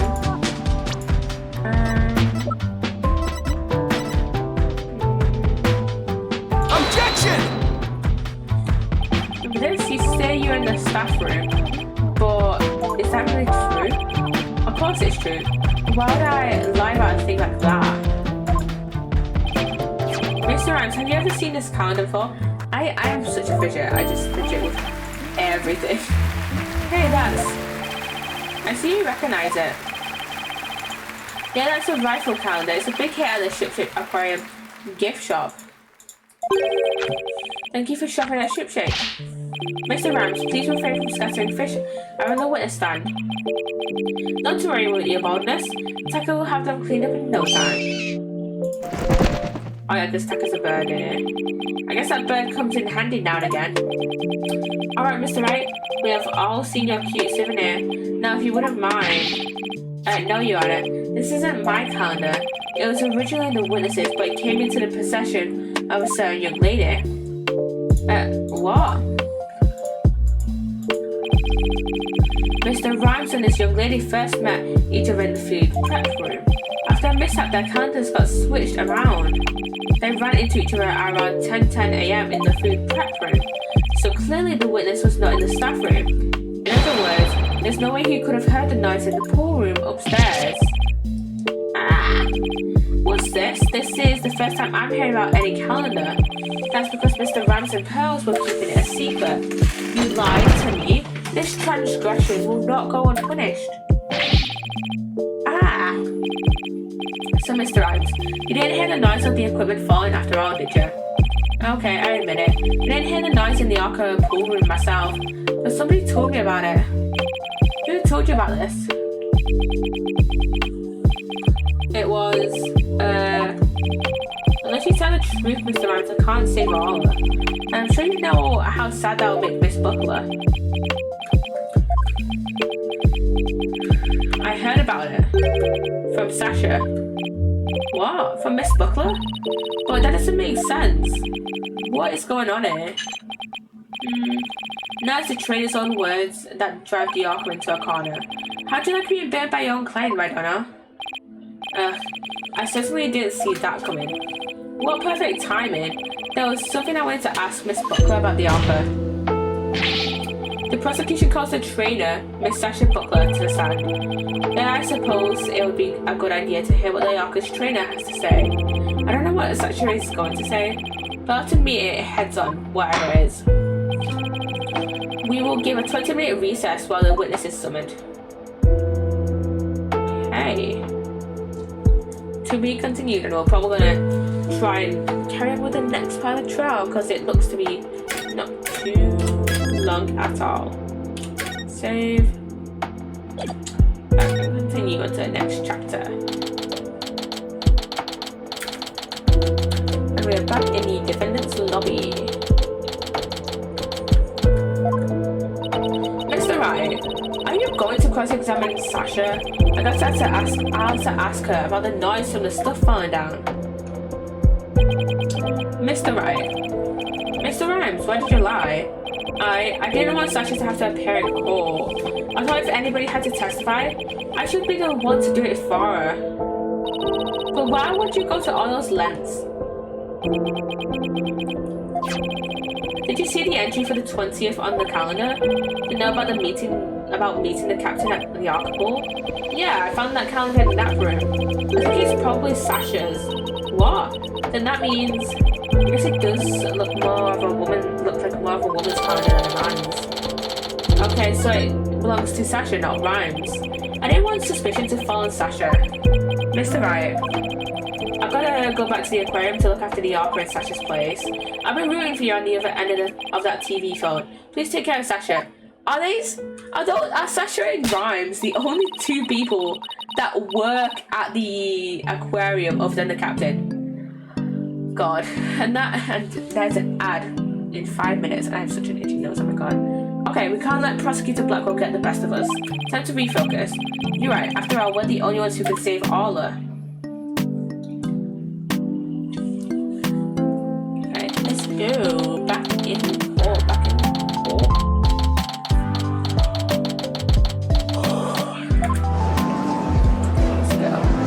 I swear my glasses get so dirty just immediately after I clean them. The court will now reconvene. Prosecutor Blackwell, please call the witness to the stand. Again, you waste your breath. My name is Sasha, and I am one of Captain Orla's swashbucklers. I come to rescue me Bucko from the false charges put on her by Dread Pirate Nostache. Nostache? I guess Nostache refers to Prosecutor Blackwell this time, yeah. But it can't be the judge, he has a mustache and a full beard. Now then, Captain Judge, shall we begin the pirate court? Captain Judge? I'd rather like that. It makes me feel like a salty old sea dog. And scene. I'll stand for myself and draw. The court is not a show. State your full name and occupation. I'm Sasha Buckler. I work at a ship-shape aquarium. I perform in our Swashbuckler, a spectacular pirate show alongside Orca as her trainer. Well, you seem like a completely different person now. You really think so? Thanks, I was in my pirate show persona just now. Prosecutor Blackwell said I could introduce myself any way I like.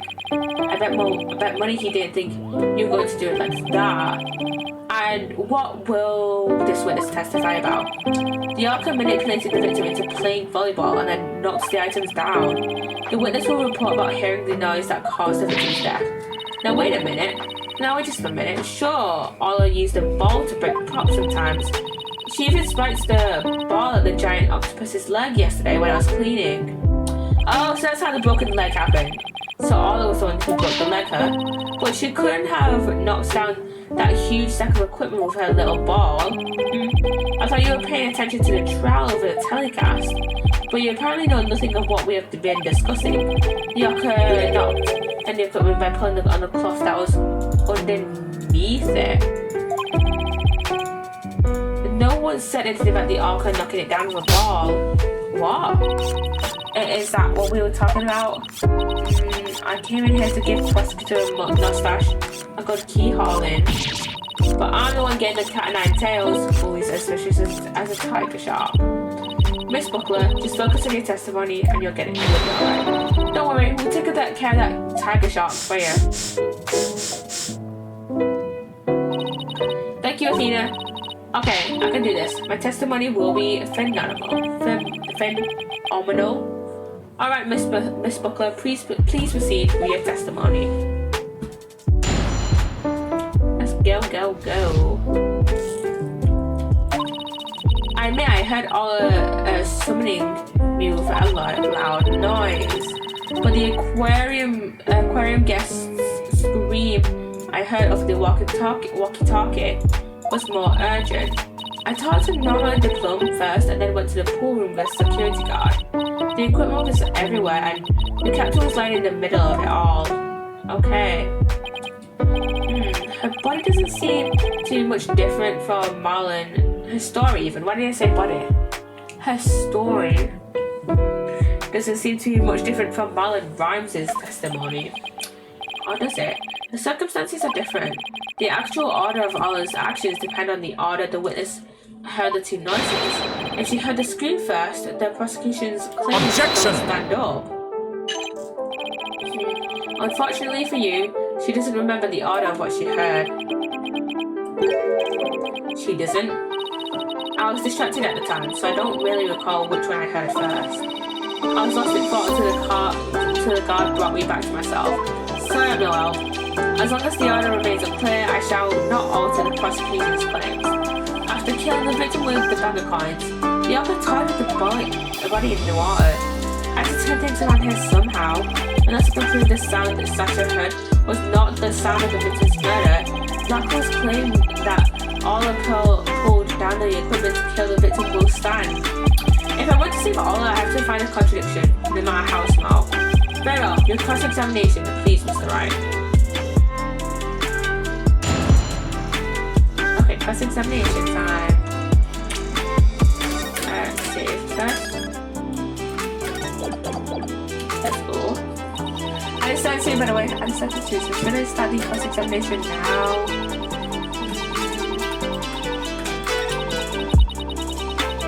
Let's see. No, I'll just start now. I'll just start the cross-examination now. Hold it! What do you recall about the scene exactly? I don't remember much, to be honest. I was in total shock from seeing the captain like that. If you ask me something specific, I might be able to remember though. Specific questions, huh? Okay, let's see. What should I ask her about? Things scared about? And then I started, so...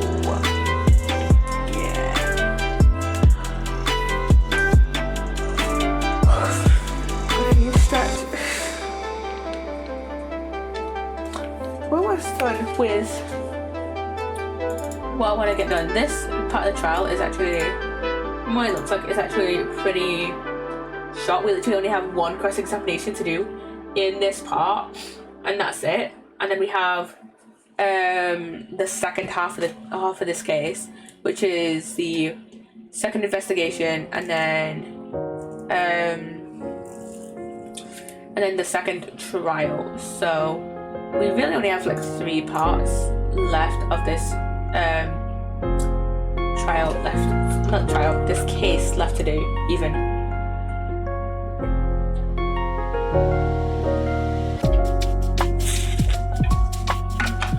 And welcome back from the ad.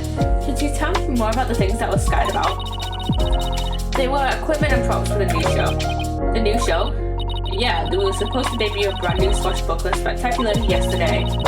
We already defeated the giant octopus and mustache after all. We're going to have a new nemesis. Red Stash, he's on the flyer. Oh, that's the flyer Rifle was distributing. We will obtain the gold coins hidden in the skull row. Or I wish it could be me. Leave it to you, Athena, to know all about it. Arlo has even got some new tricks for the new show. Okay. That's been updated. So all the stuff that fell down was for the new show, is that it? That's right, a bunch of props and crates and other equipment stacked up. Your Honor, for the record, I'd like that information added to the witness's testimony. Very well, Miss Buckler, please append what you just said to your testimony. Sure thing. And props in the show were everywhere and the captain was in the middle of it all. Hold it! These props for the new show, what kind of things were they? A blow-up dolphin and anchor, Red Stash's costume, the bag of coins, stuff like that. The captain was wearing his usual costume and the new props were all there.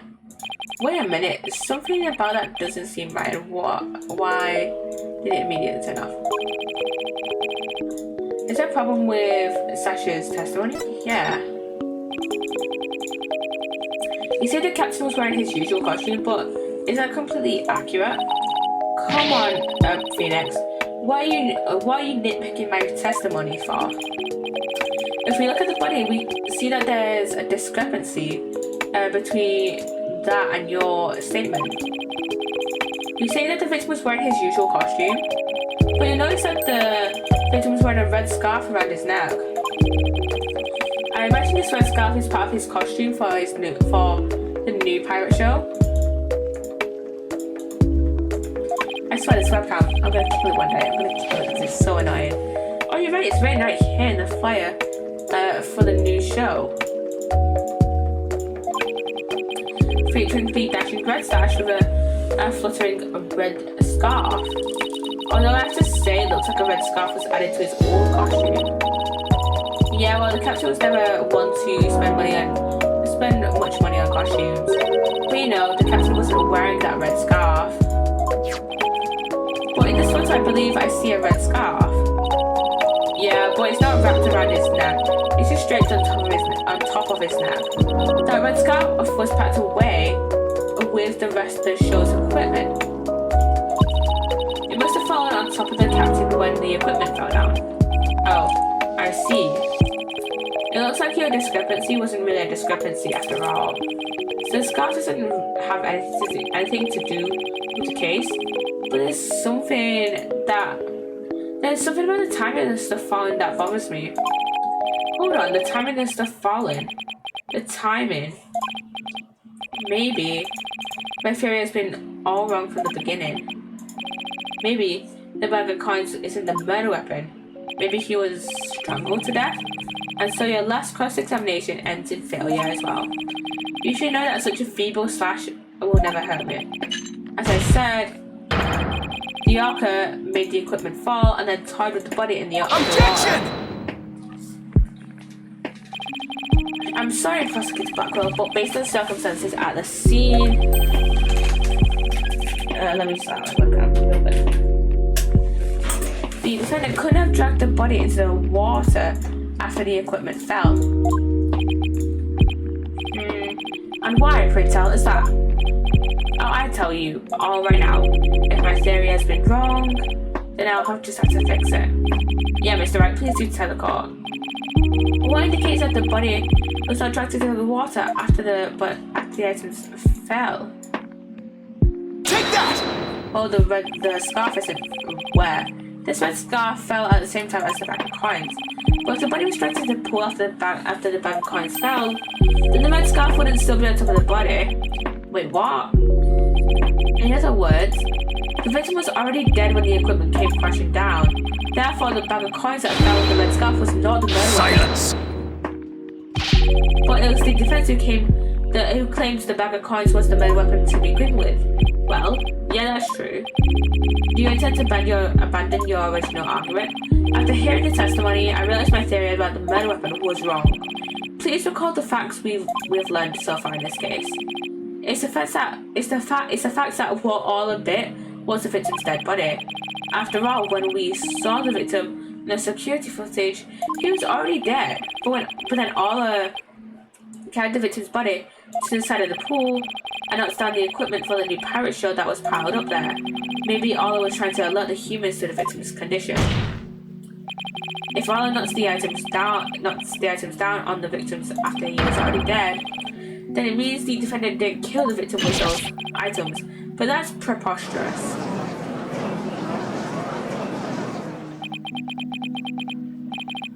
Even still, your argument is lacking. If neither the Orca's headbutting nor the bag of coins were the matter of death, but then, how do you propose the victim was killed? Ah, a very good point. If the defense is now abandoning its original theory, then we would need a new theory as to what the murder weapon was. All I have, I had no clue. We'll go over it very well. Alright, let's go over what we still need to find out about the victim's body. What we don't know is how he died and why his body was at the bottom of the pool. I wonder if there's something that would explain both of these things at once. How did the victim's body sink to the bottom of the pool? On a diagram, it's very easy to move the body to the bottom of the pool. But in real life, the water would just cause the body to float. Right, hold on. Water? Okay, then what if we flip that around? What if there was no water? Then the body would go right down in an instant. So could the real manner of death be falling? Like, splat. Thanks for the great hint, Athena. What? I helped you and I didn't even know it. Fiona, I think we know the real manner of the victim's death. I think, or do, Mr. Right, I expect a clear answer. Now then, what was the real manner of Jack Shipley's death? What is the manner of death that moved the victim to the bottom of the pool in an instant, falling? Please take a look at this diagram of the Orca pool. If there was no water in this pool, then it would be very easy to move the victim's body to the bottom of the pool. He would drop straight down. Oh my, could that be the true manner of death? The Orca pool is about 60 feet deep. If the victim were to go from the top of the pool to the bottom when there was no water, then he would without question have fallen to his death. Death from a fall. And that's your answer? It all makes perfect sense. If he fell, that would explain the signs of blunt force trauma all over his body too. The culprit pushed the victim into the pool when there was no water in it. After doing something to keep the body from floating up, they filled the pool with water. The pool water washed away any signs of blood, so no one would realize that he fell. Surprisingly, that actually makes sense.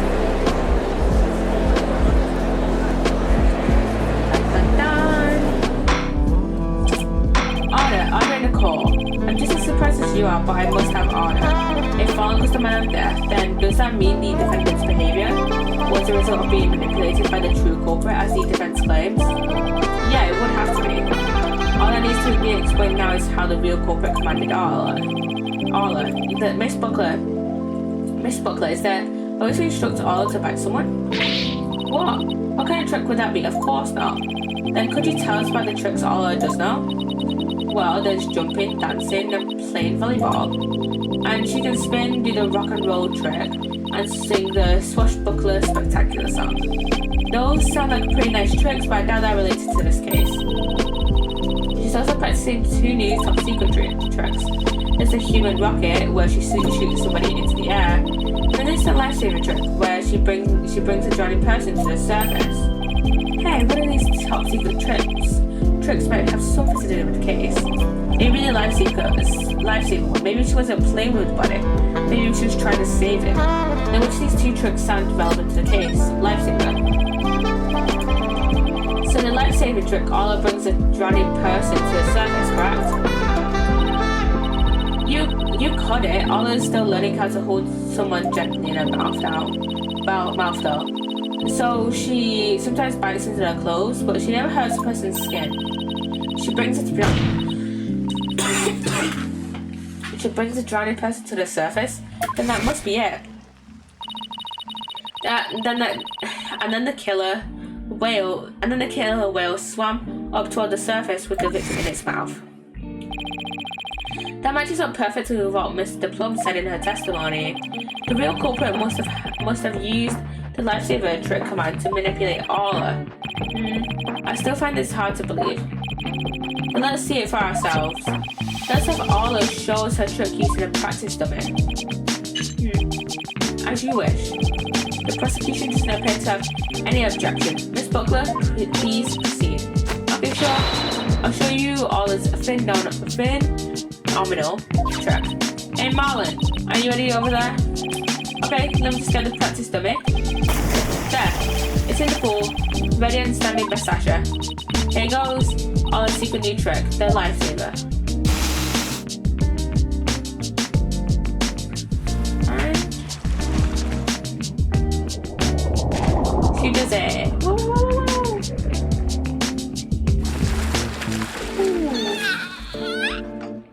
Aww. And the low noises she makes are so cute. The clothes got torn up a bit little, but the dummy doesn't have any new marks in it. And there you have it, Orca's secret new trick. Well, that Orca really is something. You'd think like that wouldn't hurt anybody. Sounds like the gallery loved Orca's performance. That was great, that awesome trick captured everybody's heart. Oh, wonderful. I wish I could see more. Looks like we silenced Prosecutor Blackwell. Whoa, whoa, whoa, whoa, whoa. Thank you, Orca and Miss Buckler. And thank you too, Mr. Rhymes. And so now you can clearly see how Orca was manipulated. The bottom of the Orca pool needs to be examined immediately. We might still find some evidence of the victim falling to his death. Prosecutor Blackwell, please have that taken care of at once. Excuse me, Prosecutor Blackwell, but I am requesting further investigation. What? Prosecutor Blackwell? You have to answer the nice judge politely. That's right, I almost forgot. The thing you asked for just came in. Autopsy report. And you couldn't be bothered to think of a less violent way to deliver it? What did Prosecutor Blackwell ask for? I've been waiting for this. Oh, and what is that? An updated autopsy report. Oh, fuck you. Oh, fuck you, man. What? Why did it have to come now? During the recess, I ordered the body to be re-examined. Something started nagging me about it during the course of the trial, you see. I think you'd like me to read it? Very well. Cause of death. Thought to be from 65-foot fall.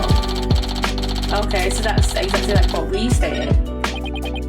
But this is decisive evidence that substantiates Mr. Wright's theory. What is something good for a change? It's the opposite of what happened in Time Out Sisters. If the manner of death was falling into an empty pool, the Orca can't be responsible. It seems Orca's complete innocence has been proven.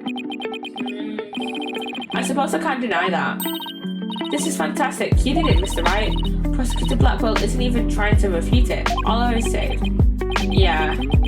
Is it really safe to celebrate? It would appear more investigation into this case is necessary. But first allow me to render my verdict. The court finds the defendant, Orca Shipley, not Guilty. Oh.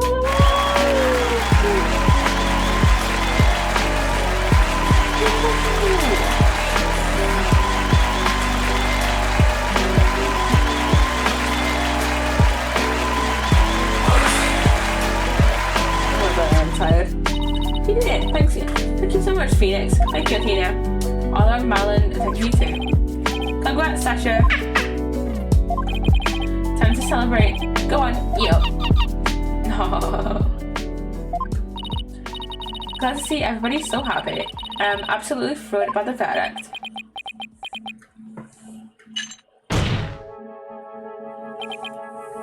Well, thank you, right, Donna. What? Huh? For what? The drain pool. Thanks to you, the truth is finally clear. Fulbright. Arrest this woman. Huh? Certainly. Right away, Prosecutor Blackwell. Session Buckler, you are hereby under arrest for the murder of Jack Shipley. What? What are you talking about? What reason could you possibly have? Come now. You must have had some idea in the back of your dull little mind. The true culprit manipulated the Orca in order to have false charges brought upon her. And he was the only one with the ability to accomplish that. It could only be the Orca's trainer. Huh. But I'm sure there's some other... Silence! Probably is, because in this case, I don't need any of your baseless counter-arguments. Have you forgotten? In order to enter the Orca pool room, a security card is necessary. A security card that only the victim and Sasha Buckler possessed. Miss Buckler is the only one who could have caused the victim to fall to his death. What if it was stolen from her though? What if her security card was stolen from her? What? No, I don't believe it. Miss Buckler was so upset by Mr. Shipley's death, she couldn't have done it. Fulbright? We asked the security company yesterday to check their security card logs. Their report just came in during the recess. The night before the incident, Sasha Buckler used her car to enter the Orca pool room. After that, not a single person entered the pool room. Not until the incident was discovered when Miss Buckler and the guard were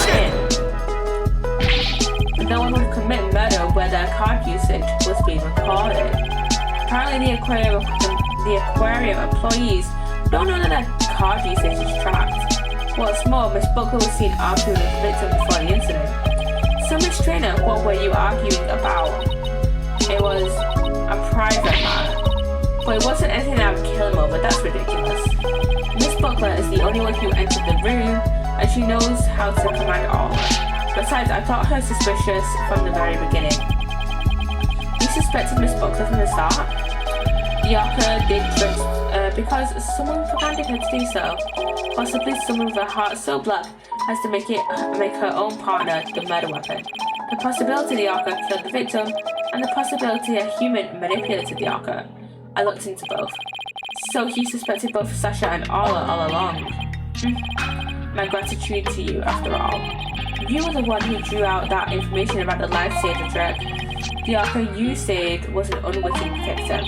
A victim which looked like the weapon that killed Jack Shipley. No! Alright, come along then.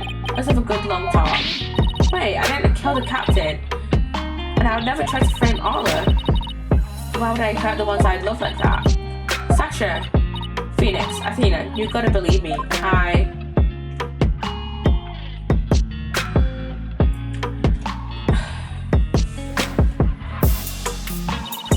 Sasha didn't kill him. I believe that with all my heart.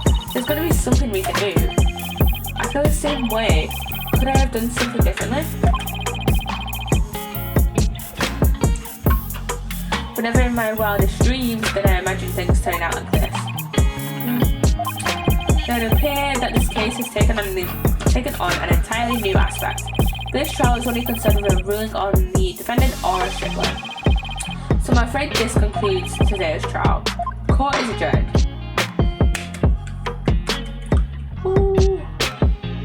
To be continued. So we're gonna continue this on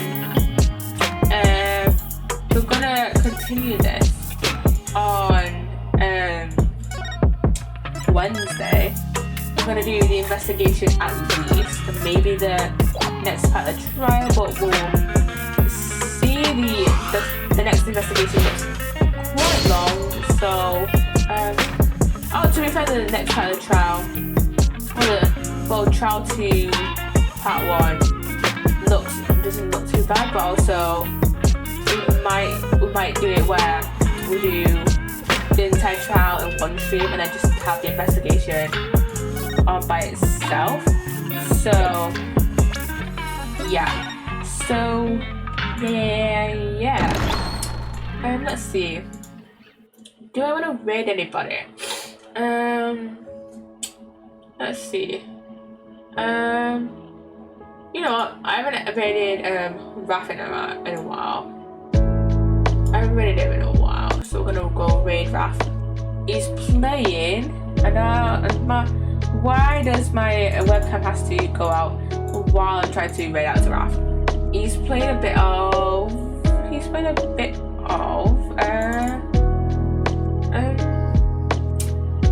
The Witcher 3. So yeah, we're gonna go raid out to him.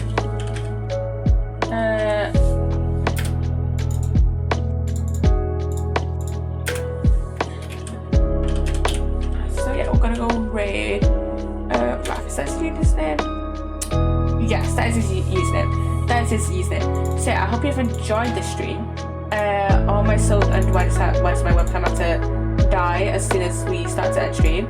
All my socials are in the about me section, commands if you're watching on Twitch, and they're also in the description if you are watching on YouTube. I hope you've enjoyed the stream, and we will continue more turnabout